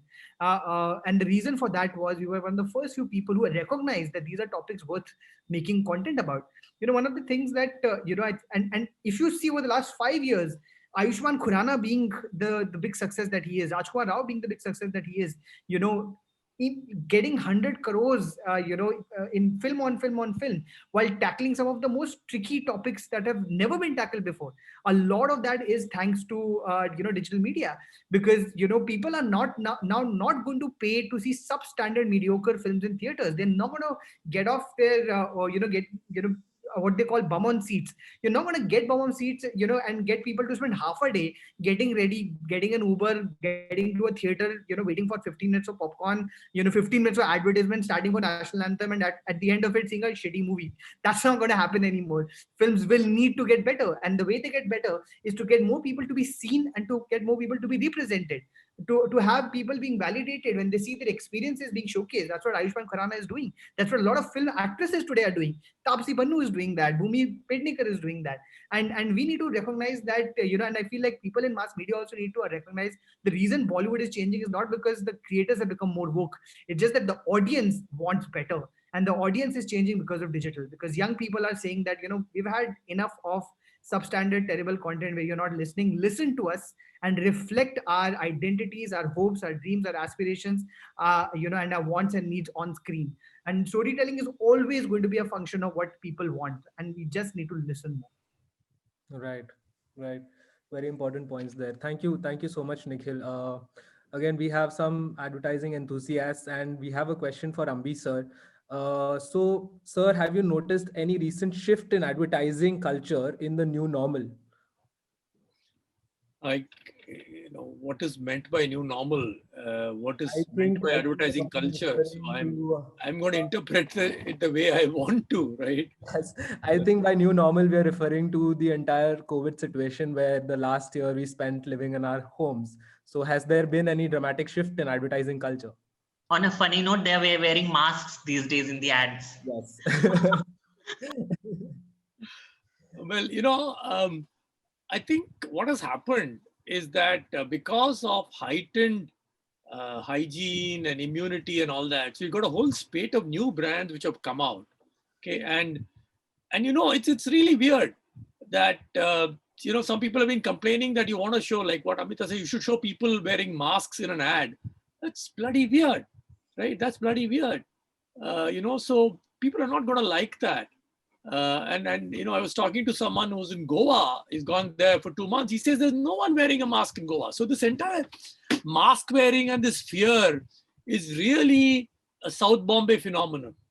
I'm calling it South Bombay because it's typical of paranoia, right? But the rest of India seems to have come back to normal, right? Small town. I spoke to someone from Madurai. Everything looks normal there. Goa, nothing. No one's wearing a mask. Except for Goa has completely become Indian now, right? All the foreigners have gone missing. So Goa has become Indian. So even Indian tourists are getting good service apparently in Goa, which I think is a welcome change. But I think, what has happened is that I don't think advertising culture will change with one thing or the other. Okay. Brands are becoming, brands tried becoming woke and they've got hammered for that. So brands actually going to retreat into a shell. You're going to see brands, and Jessie Paul did a nice matrix on if you want a brand to be more activist, what kind of causes can you take up? And she done a nice matrix saying, look, brands are going to do the safe stuff, like, girl child, education, supporting the poor. And they're going to stay away from the somewhat thorny areas. Even LGBTQ causes, brands are going to stay away because you don't know, someone may come and threaten to break your showroom window, right? So you're going to go with very, very safe options. So that's, I'm going to see, I think brands are going to retreat into a shell, at least for a year or two, right? Because I think some of the attacks that have happened are partly because of a particular section of society. Also because of unemployment, cut in salaries, loss of jobs, people are genuinely angry. Actually, if I were Amitabh Bachchan, I would come back as the angry young man once again, because a lot of people are angry right now. Okay, hopefully the anger will die down in a year or so and things will be back. But till then, brands are going to play safe. And you can't blame them for that. And I think you need to cut them some slack. Okay, thank you. Right, right. Thank you so much, Ambi. So actually, so one of the biggest changes that I noticed was that this year's IPL was sponsored mostly by all e-learning platforms rather than brick and mortar businesses. So yes, again, one question for Vishrat. I think we have an entrepreneur here who wants to know if we can leverage data sciences and machine learning to get an edge over our competitors. Right. It's a difficult question to answer. Yes, you can leverage data sciences and machine learning to get edge over competition. What we've noticed over the last few years is that data sciences and machine learning field is you can build something at scale only if you have data. And usually the startups that are starting right away and they want to do something like immediately in the field of data science or machine learning, they need that years of data to build something useful, build a useful model that can solve a problem. So we're seeing that a lot of established companies, at least a lot of medium and established companies, are actually the ones that are investing a lot in machine learning today because they already have that legacy data. They already know where that data can solve what problem in their business units. So it's a very difficult thing. I know that a lot of entrepreneurs that I meet want to solve this, but they also sometimes don't have the data that they can create a impacting AI model or something like that, right? So, but the good news is that we haven't even scratched the surface of what we can solve with AI today. In fact, AI is not yet, we are still doing very basic stuff in the world of AI. The way I see it is that just with imaging and natural language processing, there's so much that can be done. And given the scale at which the population that's in India, I think we can do some incredible stuff, and we haven't even touched that. So if there are young entrepreneurs out there who are starting today, the good news is that you can still find data in places that you won't expect. There are open learning, there are open libraries that are giving out free data. That's how we built our first models. In fact, we built one of the app recently that helps people identify sensitive images in their libraries. This could have come through WhatsApp. This could have come through different means. And we've used completely open source models and libraries to build a model algorithm that took over 2 years. So the challenges that I see that today with machine learning and data science is that if you are a young company, you need data. Two is that the resources that are required to train and build a good AI machine learning model is an expensive affair because you need a GPU or a system that costs a lot of money today. Even if you're doing AWS or Amazon services, it's still an expensive thing. Two, the people who are experienced in machine learning are few and they are very expensive. For example, this is a reality now that we recently offered somebody a job as a machine learning junior developer for about 25 lakh per annum as a salary. For a small company like ours, that's a lot of money. And next day he got an offer from Amazon for 50 lakhs per annum. And there's no way I can compete in that space now. And they are already taking up all the resources. So it's going to be tough being a young entrepreneur in ML space because of all these reasons. But I think in India, we can do a lot of, jugaad, right? And we can still build something. And I'm sure that I'm pretty sure these large companies are going to ignore a lot of problems. They're going to live in their own rosy bubble till the day they think that, oh damn, we can't solve that problem. Let's acquire a company. I think it's going to come down to that at some level. So yeah, I think there's a lot to be done there. Right. George, I have a question. Just to add to what Vishal said, very interesting. The founder of Zoom, they're doing it on Zoom, right? He was working in Cisco. Yeah. And he was trying to sell the idea of a desk-to-desk app, and the Cisco kept turning it down. And so he went out and set up his own company. So there will be opportunities. Yeah, sorry. Absolutely. Yeah, so I have a question for Siddharth. Briefly we've spoken about it, and I think this is what also needs to be discussed with the youth. So now social media has become this. So there is this kind of, our clone on social media, which might not be the same as we are. That's where filters come into picture. That's where parading your happy part of your life on social media and constant validation come into picture. And that is where so for example, now everybody is a critic these days. Yeah, movie critics. Everybody wants to criticize movie, even they don't understand anything. Likewise, everybody wants to criticize, opine on everything. And sometimes the opinions are vile and vicious. People do not understand things just because they have got access. They just want to come there and spew venom. In a situation like that, and you can't really keep yourself disconnected from social media, and that is where and not just social media, as in I'm talking about these social networking sites. You just watch an ad which, let's say, anti-LGBTI plus, or what happened with Tanishq ad, right, during Diwali. So there is so much negativity around and everybody wants to opine. So how can the youth take care of their mental health? How can you be involved in the information? How can you at the same time keep yourself detached from the information? Yeah, no, it's a very tough thing, because I've got kids who are social media influencers. They've actually got more than 500,000 followers on Instagram and over 1 million followers on TikTok. They're about 16 and 18 years of age, right? And I actually see them communicate with their peer followers, whatever, fans, whatever you want to call them, as a community. And between these interactions, what I actually have begun to understand is that these guys are traversing that space quite well. Okay, most of them are people who are, especially Generation Z, right? They know when to draw the line. Okay, so it is for people who are digital migrants like us, who are facing this issue, because we are kind of misusing the medium a lot. So that's one point. The second point that I want to say is, you had mentioned something really interesting about people now becoming more aware of, let's say, the LGBTQ movement, and that's why it becomes an educated response.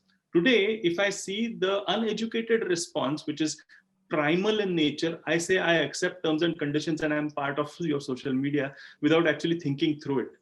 So whenever I'm utilizing a very primal response, which technology is kind of pulling from me, I'm going to behave like this, and this is going to play itself out. I would predict over the next 10 to 15 years, especially with Facebook, Google, Amazon, all of these guys coming under the hammer, you're going to actually see an educated change of behavior. But that by itself, education always takes more time than influence. So Mr. Modi is saying do bartans and all of that, is going to work, because influence works much better than education. Right? Incentivization, police coming with lathis during lockdown made sure that you stayed at home, rather than, oh no, corona is dangerous. I couldn't see corona, but I could see the lathi. Right? So education is always going to take more time. I think just sit tight. 10 years time, you'll have a different picture, because we would be more educated then. Right. Thank you so much, Siddharth sir, and thank you so much the entire panel. In the paucity of time, we won't be taking more questions, but I would like each and every one of you to leave some closing remarks with our audience, starting with Dr. Ella. What would you, do you have a message for our beautiful audience today? I was not prepared for that question. No, I just think, the digital world has two sides, as we discussed in our today's panel discussion, a positive side and a negative side, and it's making that balancing act between finding our new place in this new world and tool that we can have. And for me personally, as a scholar and an artist, I always tend to use it as something new and interesting, and I'm really experimenting with that, and I would really love to continue doing that, continue to find projects for which we can use this new medium as a good tool rather than something negative, because just to answer one of the questions, there is also a very negative side especially for performing artists, to this whole digitalization of the arts, because the digital world is not replacing our physical stage, right? It's very important to always keep on mentioning that. And especially if you're a dancer, you don't want to be dancing in front of your computer screen, right? You want to have a physical audience. So we're definitely not replacing what we have for a digital version of it. I don't think it should, a digital world should never be like a replacement for something that we already have. It should rather be like a tool that we can use to progress in whatever we're doing. So I think that would be my closing remark. To think about that. I completely agree. There is definitely some part of cultural heritage that should be maintained in its originality and shouldn't move to digital platforms. I completely agree with you. Absolutely, and then it's a very positive thing. Actually, it could also be a savior for heritage if we use it properly. Right, right. Yeah. Ambisa, over to you. What would be your some thoughts that you would like our audience to reflect on? I think we've had a great discussion, a lot of opinion here. So all I want to, I mean, all the young people here is that, use digital platforms to expand your knowledge. Realize you're in an echo chamber, go outside your echo chamber, try and develop what we call a T-shaped personality. Get a wider exposure to various things. You're interested in something, go deep in that, doesn't matter. But also develop wider. There's so much knowledge out there for you to, it's virtually free, right? So much knowledge out there. So make it a habit every day, go to a place which you've never been to before, read something, watch something, just expand. Podcasts are available, TED Talks are available, great blog posts are available. Just every day say that, look, in addition to doing my usual stuff on YouTube and Facebook and LinkedIn, I'll go somewhere new to taste something new. And then you keep growing. And I think it's a great opportunity for young people to expand their horizon. So that's all I want to say. Thank you very much for having me here. Right. Thank you so much, sir. We are really glad that we had you in the panel. Moving on to Amita, ma'am, you are an inclusion and diversity evangelist, and we hope that we are building a future that is more inclusive as well as more diverse. So, what would you be? What would your thoughts be for our audience? First is protect data. Data is the new oil, and we really don't understand the importance, the value of data. So don't toss it like non-currency. Data is the new oil. It is the currency. Protect it. Second, culture is fluid. Culture is not rigid. Don't let this so-called self-proclaimed cultural custodians tell you that this is not our culture. And I'm saying this in front of any change. Validate any change. Don't let anybody tell you that this is not our culture. And third point is aligned with my question, which Siddharth also explained very well. Take care of your physical, mental, and emotional health. The technology disruption is, imagine the kind of world we live in today, and then imagine what is going to happen with us 5 years down the line. Civil war, right? So protect your physical, mental, and emotional health. Develop cope-up mechanisms to tackle it. Don't let this bubble that you are creating on social media or anywhere, so grave that it's deleting your own very existence. Right. So yeah, thank you. Thank you so much, ma'am. Adding on to the point, if mental health, Nikhil, would you like to leave our audience with a message? I mean, I don't know about messages, but I feel like there's a word that I used earlier, listening, and I feel like we could all benefit a lot if we lead with listening. That's a personal philosophy of mine. I feel like we kind of every generation misunderstands its youth, but we are now at a place where we are misunderstanding each other as well. A lot of people complain that young people are on the phone, because they're constantly looking down. I feel like they're looking down because they're looked down upon. They're afraid that if they look up, will there be anybody to listen to them? And I feel like I think this is a generation where everyone has something to say, but there's no one to listen. We need to listen. We need to empower each other. We need to guide the brilliant, fearless ideas that young people have. We need to recognize that we are not living in the world of they are not living in our world. We are living in the world of young people. Young people have inherited a polarized world, a dying planet, failing economies, now a pandemic. The least we can do is give them the respect of being heard on these issues that they are looking to change, that they're trying to actively change.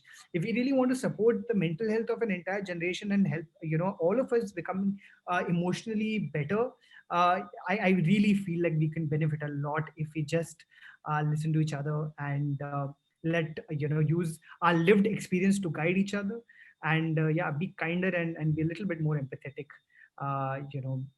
than the generation before us. Right. Thank you so much, Nikhil. That was very inspiring. Uh, Abhinay, would you like to convert some AI pessimists into AI optimists? Any closing remarks? Cool. So as closing remarks, firstly, I think like the rest of the panel, I am in general an optimistic person. So I think it's my inherent nature to try to see the good of things. However, I think one thing that's always required is a balance, right? There's always going to be two sides of the same coin. But I think that you've got to figure out how to maintain that balance on your own. And there's no one who can teach you how to do that. There can be enough creatures who can give you sermons, but I think that's something that people have to figure out on their own. Um, I think the drawbacks of technology, the drawbacks of digital, a lot of people already know that.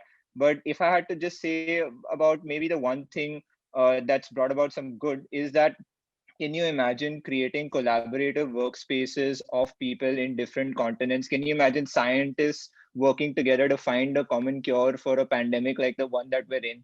Can you imagine having decoded the genetic composition of the virus in such a short span of time, had it not been for where we've reached and what we've achieved with technology so far? I think the pros far outweigh the cons, but it's not to say that we need to completely be oblivious of everything that's against it. So I just think that you need to sort of find that balance and be more aware of things around you. I agree. Thank you. Thank you so much, Abhinay, for being on the panel. We're glad to have you. Vishwarat, would you like to add on? Vishwarat, you're on mute. I think Abhinay put it really right, and I'm also a fellow optimist along with him. But I'd like to like sum up. I like to take. I have a few key takeaways and some interesting points that everybody made. So I think as a final word, like I hope internet continues to be a place where we are still open to strangers. I hope it continues to be a place where still breaking stereotypes, questioning the existing traditional things that needs to be questioned and retaining things that needs to be retained. And I hope we stop remaining that algorithm generations. I feel we stop falling into that trap. I feel we start questioning these algorithms, and I think we can. I think in the past, different versions of algorithms existed within society, within governments, within institutions. I think we've always tried to overcome that. I think we'll overcome the algorithm that social media has created, and flourish in the a new collaboration that can solve some immediate problems that are facing us. There's climate change coming at us. I think technology is a lot needed for those kind of problems to solve. And I hope we kind of find the balance where I hope digital world becomes a kinder place to everybody. I think that's needed right now. Yeah. It's true. Thank you so much, Vish. Siddharth, sir, I'm really jealous of your lifestyle. Actually, just 2 years ago, I could see you in college with me, and now you're in England. But yeah, as a digital coach for the next generation, what would be your closing thoughts? There's some things which physical is amazing. No, you don't need digital all the time. Okay, so just two things. One is for people above 25, make sure that you don't stick to principles developed from a world that did not have digital. Okay, very specifically. People below 25, just make sure that you listen to somebody who has a completely different perspective and point of view from yours without getting triggered. If all of us can do this, no, it'll be great. That's it. Very strong point, sir. Thank you. Thank you so much, everyone. I'd like to pass it on to Yan. Yan, this panel has been possible because of your initiative, because of Think Culture Foundation. You are propagating a more culturally inclusive future. What would be your closing thoughts? We all really like it today. We have heard so many wonderful opinions from all our amazing panelists. I learned a lot too. So I do believe it will guide all of youngsters in forming your own opinions. But remember to bring the culture and humility with you when you step into the light, which shines in from unknown tomorrow. Yeah, that's it. Thank you so much. Very powerful words, Yan. Thank you so much, each and every one of you. You've been a delightful panel. I'm really honored, and I feel blessed to be here. So many points to take back, so many points to reflect on. I'd like to now close the discussion here and pass it on to Himanshu.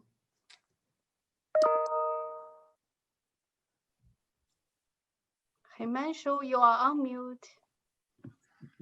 Thank you, George, and thank you all the panelists for an enriching discussion. We discussed from TikTok videos to traditional dances to generation gaps. And I think all the audiences and all the panelists have learned something new. I would like to extend a hearty vote of thanks to all the speakers. Mr. Ambi M.G. Parmesuram, Ms. Amita Karadkar, Mr. Abhinay Bhasin, Dr. Ayla Johnshire, Nikhil Daneja, Mr. Vishwarath Reddy, Mr. Siddharth Deshmukh, and Ms. Yan Han. Thank you for enlightening us with your insights and ideas. But with this, we bring close to our panel discussion. And we hope to have each one of you again with us in the next year and the years to come. For the audience, we have something more exciting to come. So please stay with us as we begin another interesting discussion. Bye. Thank you. For all the panelists, if you have the time, I'll be converting you into an attendee if you are interested in the session by Krishni. It is a session on trends for the Gen Z. So I'm sure you will be excited to see it.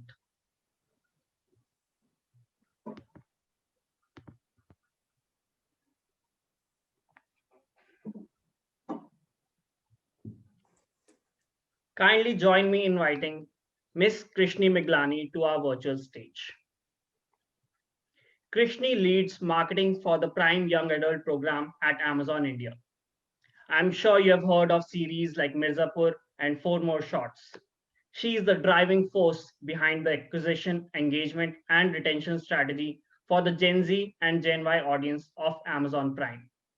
In a special session titled Move Over Millennials, it's time for Gen Z. She will take us through the trends that define the future customer and how they are shaping today's world. Krishni, I invite you to share the session with us.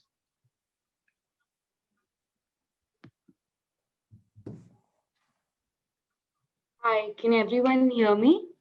Yes. Am I audible? I think there seems to be a lighting gap at my end. Just allow me 1 second.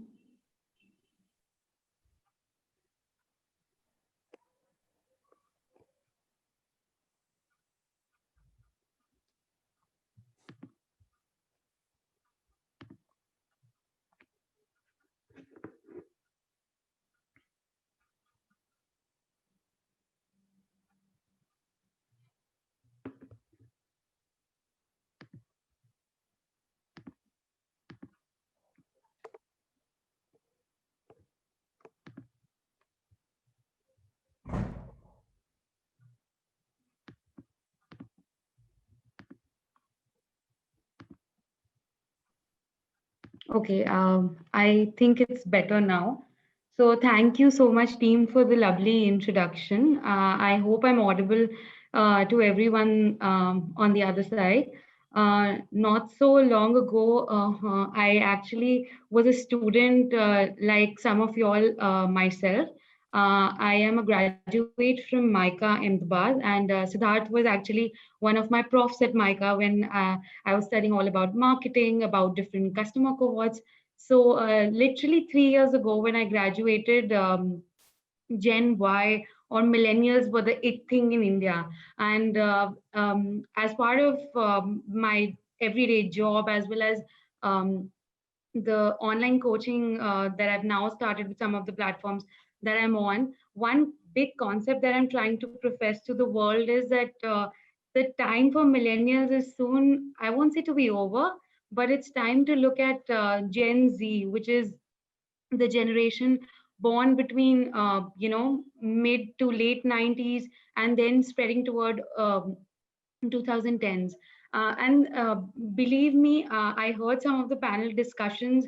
This generation is drastically different from the millennial generation that we've all seen. I am somebody who was born in 94, so I actually resonate with both the millennial and the Gen Z generation on some aspects that they have. So I have a short deck that I've prepared that I want to take you guys through, where I've just tried to highlight how the new generation is different from the previous millennial generation, that the entire world has been talking about that the millennial generation is a generation of abundance. It was a time of democratization of through the internet. So let's just see what the impact of the technology would be on a generation that is no longer just savvy to digital media, but is actually a native of it. Like they no longer just trying to adapt themselves to it. So just allow me, I'll share my screen with you all. Yes. And we can maybe, if we have time, we can take some questions towards the end. So are you guys able to see my screen? I'm sorry, I'm not able to operate the chat right now. So yeah, I think it's visible. Krishni, we can see the screen, it's visible. Awesome. Great. Okay. So I'll start by using Jeff's quote that I liberally and shamelessly use for all PPTs. I even take my Amazon mates through, which is if your customer base is aging with you, then eventually you're going to become obsolete or irrelevant. You need to be constantly figuring out who your new customers are and what you're doing to stay forever young. So here's to you, Gen Z, who's a pretty big deal, not just in India, but globally as well. So if you look at the stats, Gen Z, like I had explained earlier, is anybody born in mid to late 90s up until 2010, 2012. The different, like, there are different variations of the definition there, but it's estimated to have 2.5 billion people globally. And I'm not great at math, but that's closer to 1/3 of the world's population. My sources of Gen Z are my brothers who are both younger to me. One's 19, the other's 23. So I have a lot to learn from Gen Z who talk in this language of that's so cringy. This is totally lit. Doing this is savage. Yeah. So just to take you through some factors of, what would shape such a person is just go through a cultural, political, economic, and technology timeline of the world this crowd has grown up in. Right towards the late 90s, liberalization and opening of Indian economy had already happened up. So this generation grew up in a time where, and I was calling it out to someone else the other day, they were probably 10 years old when iPod Touch was already out in the market. And you can see some of the trends here. Culturally, they have gone through a time where globally they've seen a lot of trauma. There was 26/11 attacks happening in India. More real people were coming to power. Somebody like Barack Obama was elected the US president, as well as Narendra Modi, who was a chaiwala. There was a rags to riches story to, really see what real people can do in life, which shaped up the thoughts of this generation. So the point I'm trying to make here is whatever cultural events or political events or economic events happened during the years of you growing up has got to define the personality you carry today as well. So coming to my first point, from being digitally savvy or being early adopters of the digital generation, Gen Z are digital natives who are net heads, and shopping online is like part of their life. They already pretty much know what they want. They are not patient towards apps or websites that will load slowly, unlike some of us millennials or the dinosaur generation, the Gen X, which our parents belong to. If you look at teens globally, and why I say why a lot of the data that I've used is global in nature as well as has Indian cultural aspects to it, is this is one cohort that is actually more homogeneous globally today because of the climate that we exist in, because of just the democratization of the whole digital world. So teens globally are using social networks but in incognito mode. So a very interesting study by Instagram goes to show majority Gen Z who exist on platforms, let's say like Instagram today, have dual accounts. You would notice a lot of .pvt accounts that you see on Instagram. which is for a limited set of friends that you want to express your true self to, and then a set of group that you want to show the world to. So I think Siddharth had earlier mentioned that his kids are Gen Z influencers on TikTok, and I think TikTok and platforms similar to TikTok now, Instagram is catching up to it, have shaped a very important part of this generation, which is that sense of community that these guys have. And the future slides, I'll take you through some aspects of how that is shaping their personalities. Interesting fact, a lot of data that people would say would go to say that Gen Z is likely to be the selfie generation, but they are likely to take 40% lesser selfies than millennials.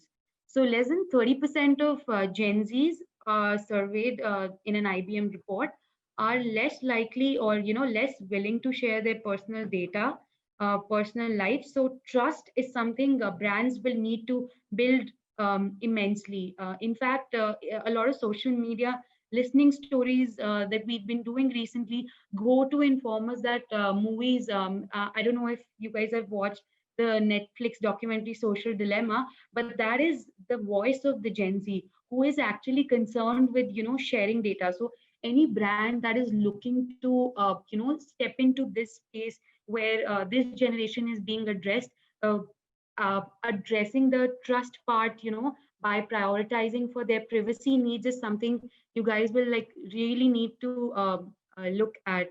Um, Over 70% of Gen Zers interviewed are more likely to influence their family purchasing decisions. So I think the next slide that I have will show you some of those maybe it's cut out, but over 70% of Gen Zers, and these cut across categories like right from apparel and groceries to something as big as automotive.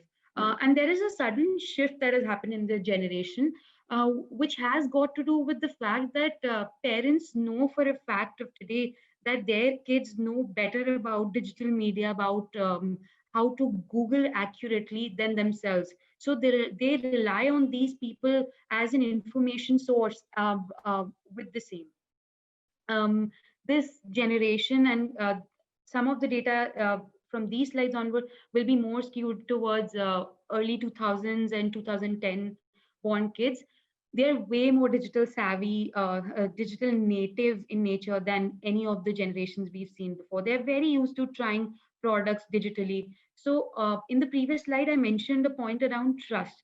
Now, their trust is not the trust concern of a Gen X, which let's say if in Amazon's context I were to address, was more on this fact, yeah, will my product get delivered on time, or will money not be taken from him? Because of some of these factors, things like COD needed, cash on delivery needed to be launched in an Indian market. But with Gen Z coming in, they're more than happy buying products virtually. In fact, voice integration is such a big part of their life with Siri, with Alexa being in place.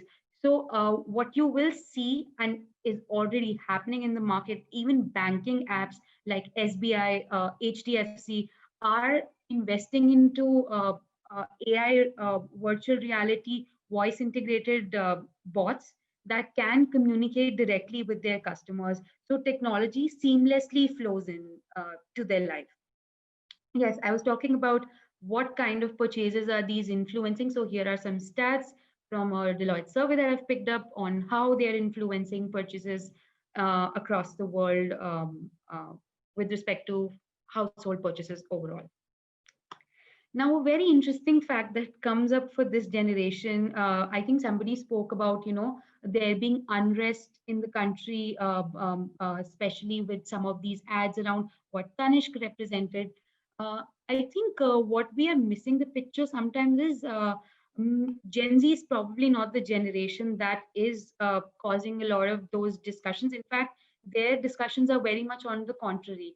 In one of their bigger social growing up factors, right, in their teen years, they have understood the concept of love with same-sex relationships being legalized and all those agendas being picked up in our country as well as globally. So this is a generation that is not just woken up, they were born woke. So they embrace gender fluidity. They are okay denying norms. 60% of Gen Zers surveyed globally by Facebook and Google go to say they don't necessarily identify with a gender. Gone are the days when millennial parents will face this. You would not be okay doing a gender reveal and saying that pink is the color that I want to choose for a girl, and blue is the one for a guy. It's There are a lot of grays that exist. The second thing, as part of this very insight, is that global tastes have now gone beyond language barriers.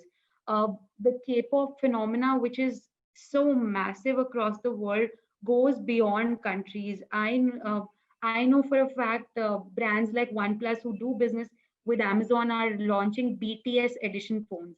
The image that you see on the right is a boy band called BTS, and I'll just see if I can play a snippet of the video for you guys here itself, just to show you what kind of music is really influencing this particular generation. Yeah, so just allow me 1 second.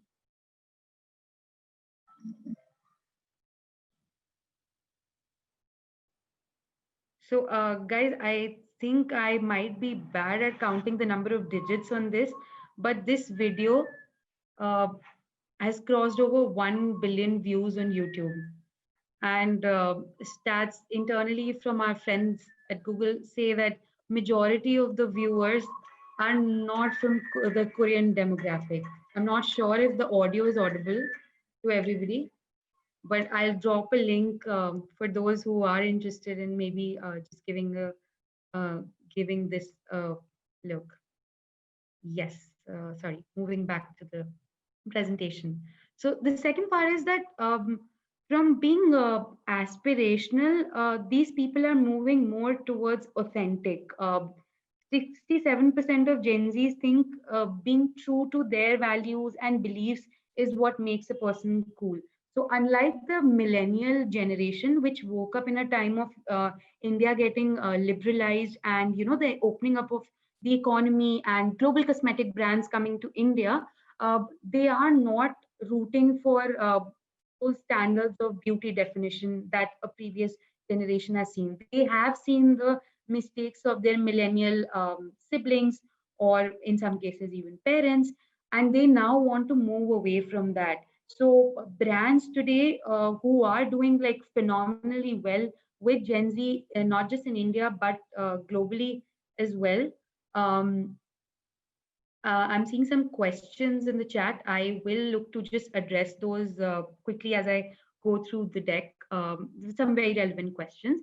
The brands that are doing well globally, which includes brands like Calvin Klein, Apple, are addressing some of these acts. You might not see consciously that these are being addressed, but some subconscious actions that some of these brands are taking speak to this act of moving away from aspirational towards authentic. If you see majority of Apple advertising that's going live today, it goes to speak shot on an iPhone, just to show what you see is literally what you get. Moving on. So this generation is very creative, very entrepreneurial and ambitious.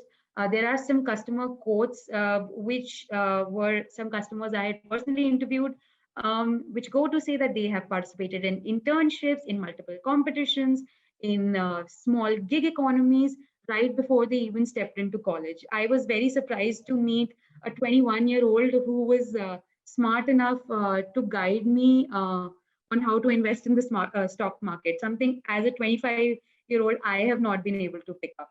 So again, some stats on which just go to show that how they're big believers in gig economy, and they are not solely reliant on their parents for the pocket money that they earn. They are interested in saving for future as well as figuring out alternate options of earning money themselves.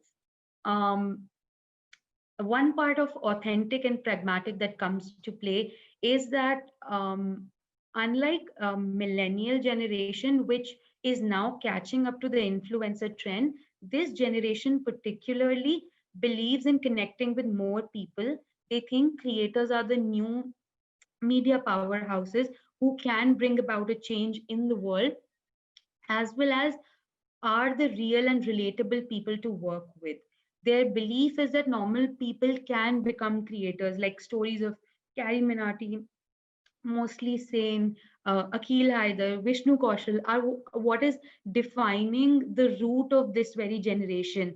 And they see becoming an influencer, a content creator as one of the career options they can pursue in the long run. Some more stats which just go to show how this customer cohort behaves, how social media drives their online purchases. Another fact, this generation is far more practical than their millennial counterparts. So I was mentioning a fact about how millennials were, more idealistic. They were thinking that, this is what the world is going to be. They are Gen Z is very worried about their impact on community.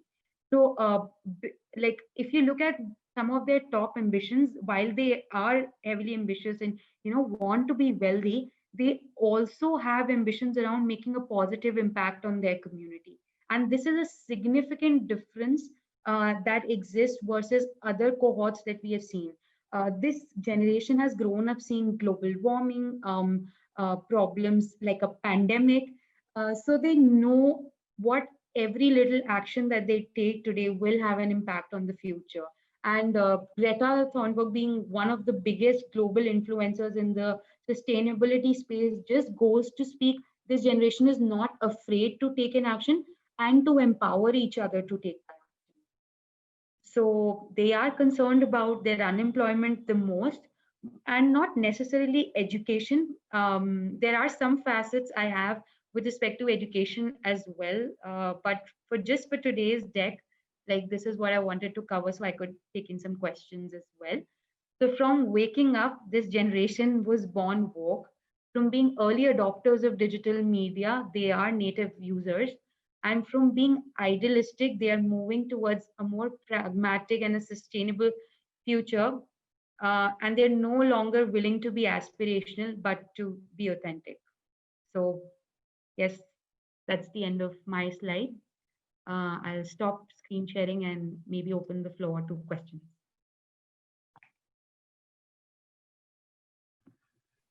Hi, Krishni. So we already have some questions, if you can see in the Q&A section. And I'll just read, if you're having trouble, I'll just read a question for you.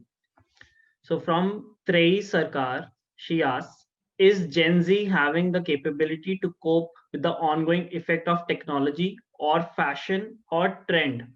Or it's just going on building up themselves to what we know as Gen Z today? Percy, thank you for the question. A really interesting one. But just to understand if I am getting this question right,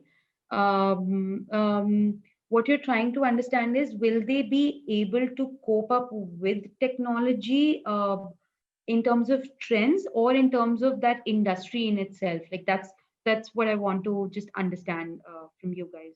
What question is exactly? Right. So Trey, if or you're are there, there two questions that I should address? Yeah. Trey, if you're there, if you can help us clear the question, I'll just type the question again in chat for you, Krishni. Can you see it? Yes. Or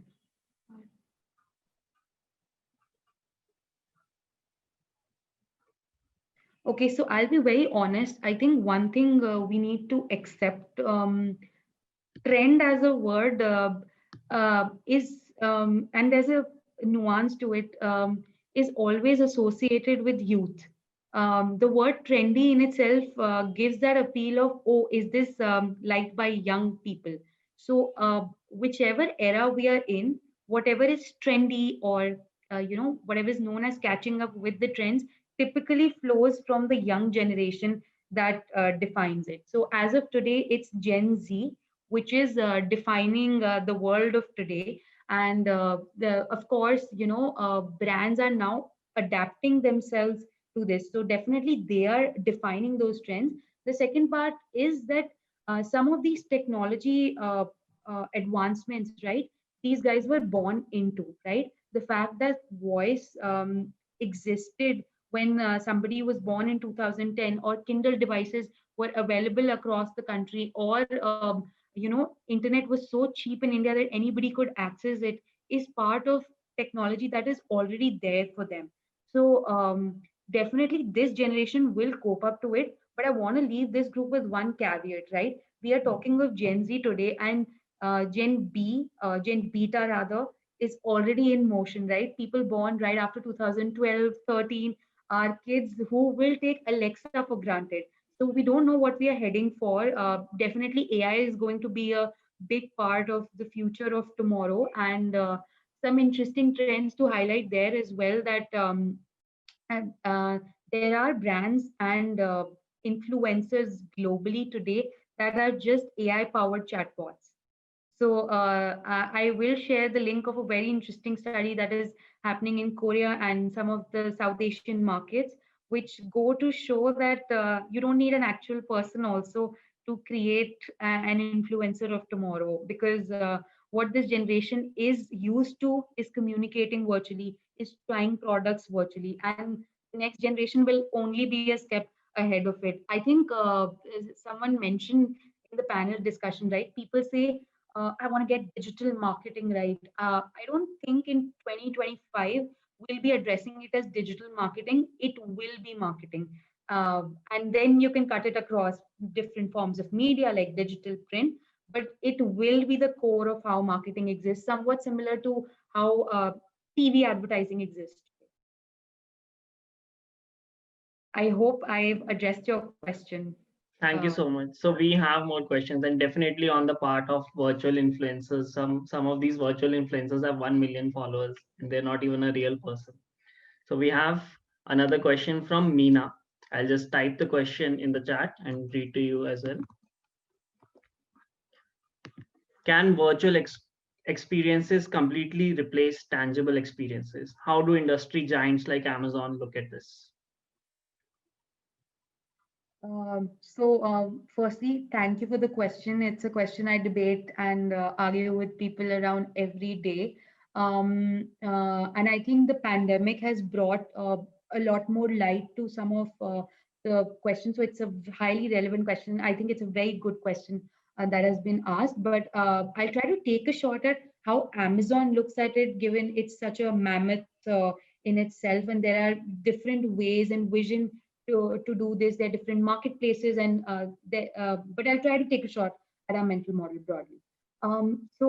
Personally, I don't think virtual experiences will completely replace tangible experiences, but we might come to a point where technology enables tangible experiences virtually.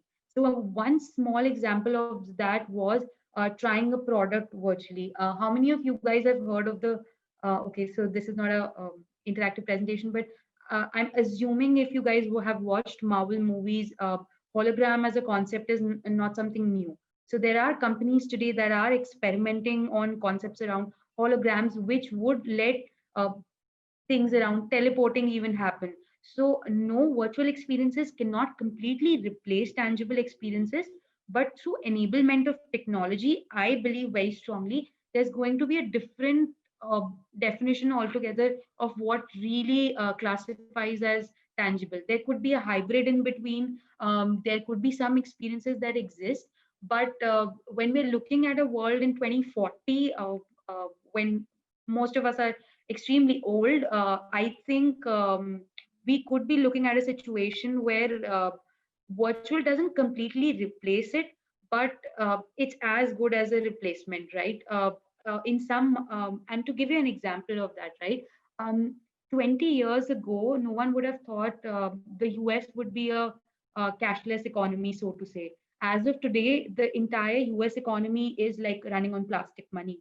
Very few people liberally use cash in some of these Western markets. So it will come to a point where virtual would hybridize itself to a tangible experience through technology, but not definitely completely replace it. Like we do need that human touch. And till Gen X and some of the older generations are alive in India, I don't think that is happening for sure. How does Amazon look at something like this? So I think if we talk of the market today and market 5 years ago and market 5 years from now, Amazon stand on something like this would be every marketplace that we operate in is very different. Operating in a cash kind of a structure, which is cash only orders, is something that only happens in India marketplace. When we launched Amazon in India, that was an exception we had to root for, because we Indians ने कभी online ऐसे shop ही नहीं किया. Like, we never got in that age where laptops were brought to everybody's home and shopping started. Majority people made their first purchase through their phone, right? So that trust factor needed to be built in. How Amazon would look at this is one singular lens, which is we continue to be a customer obsessed company, and whoever and whatever is our customer, we will do our best efforts to make sure we cater to those needs. So today, if you look at Amazon Marketplace, right, there are so many payment options that Amazon offers, right from cash on delivery to Amazon Pay virtually, to peer-to-peer payments, to credit cards, and we last year also launched Amazon Pay ICICI credit card that early jobbers can start using.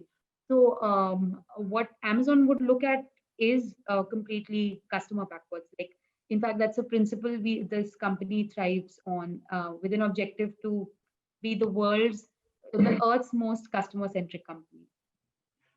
Thank you for that answer. So we have a really interesting question from Rakesh. How important is Gen Z as a cohort for all the OTT platforms? So the simple answer is very. Gen Z is a very important cohort overall for OTT platform because of their habits. And you would see Gen Z today, like I covered in some of the PPTs, they range anywhere between 8 to 24 years.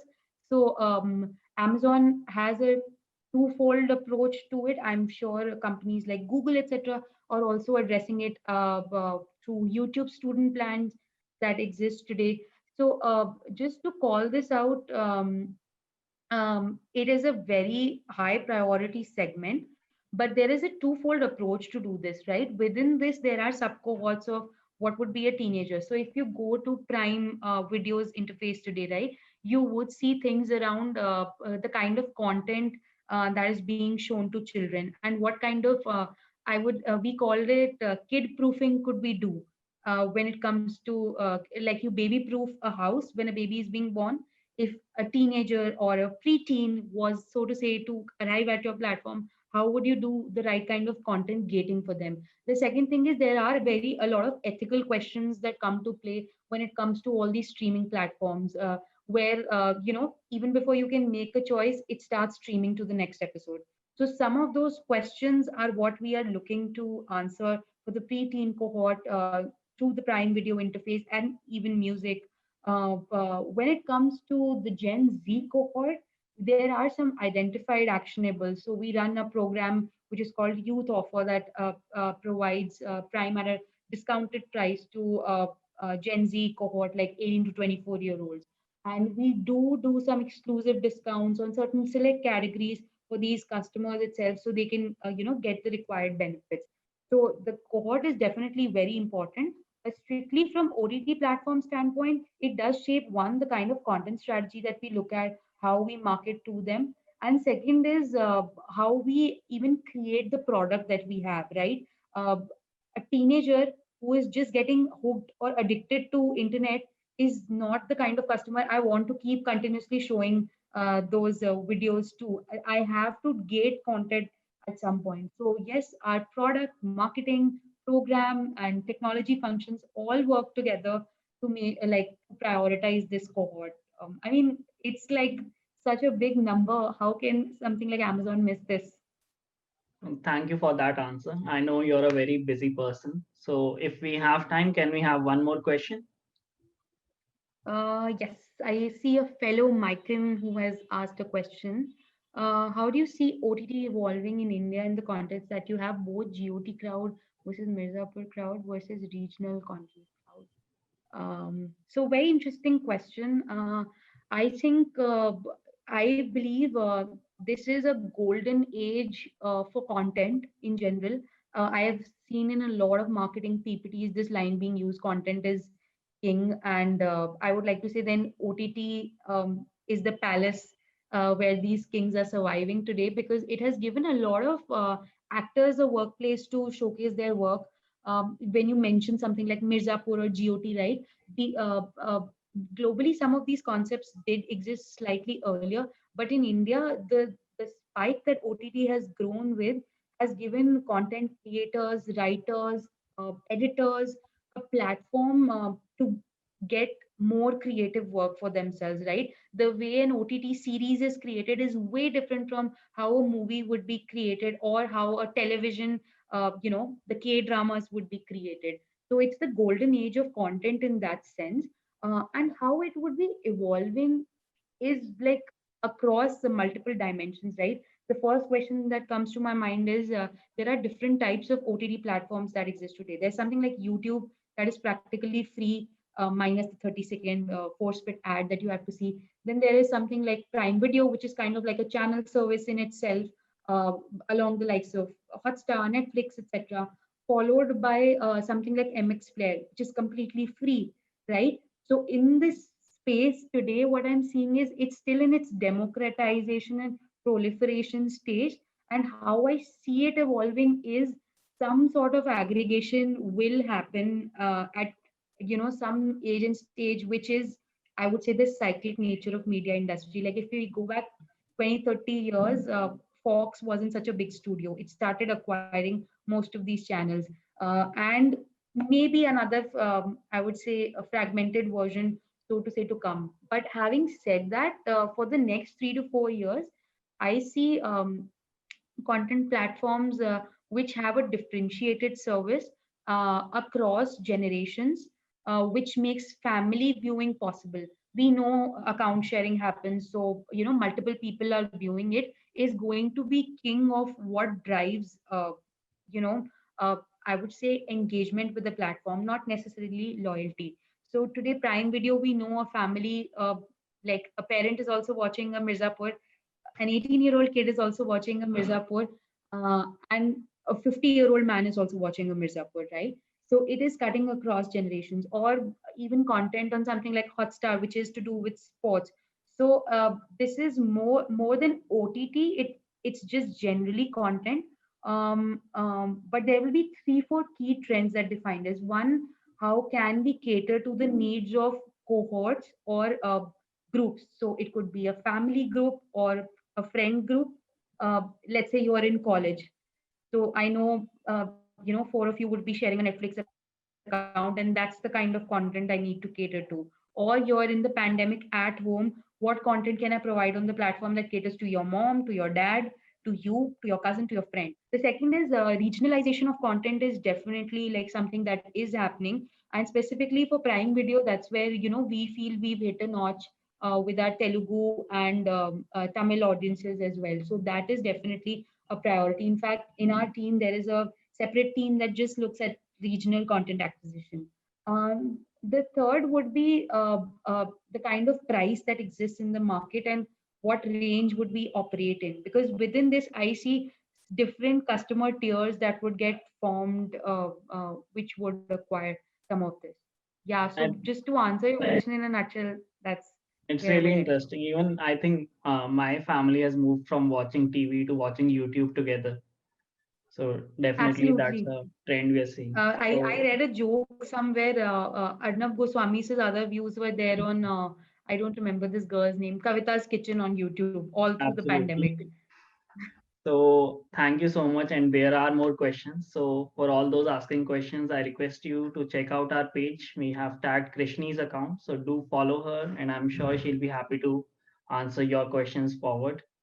And thank you so much, Krishni, for joining us and for such a wonderful session. And we hope to have you next year. Thank you. Thank you so much. It was great coming here, and really exciting questions. So thank you. Thank you so Wish much. you all the best.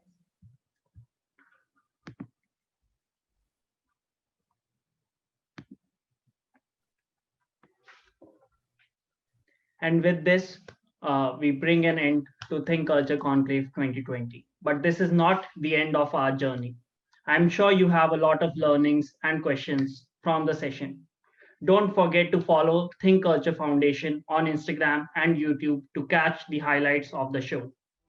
We hope to see you next year. Till then, stay connected.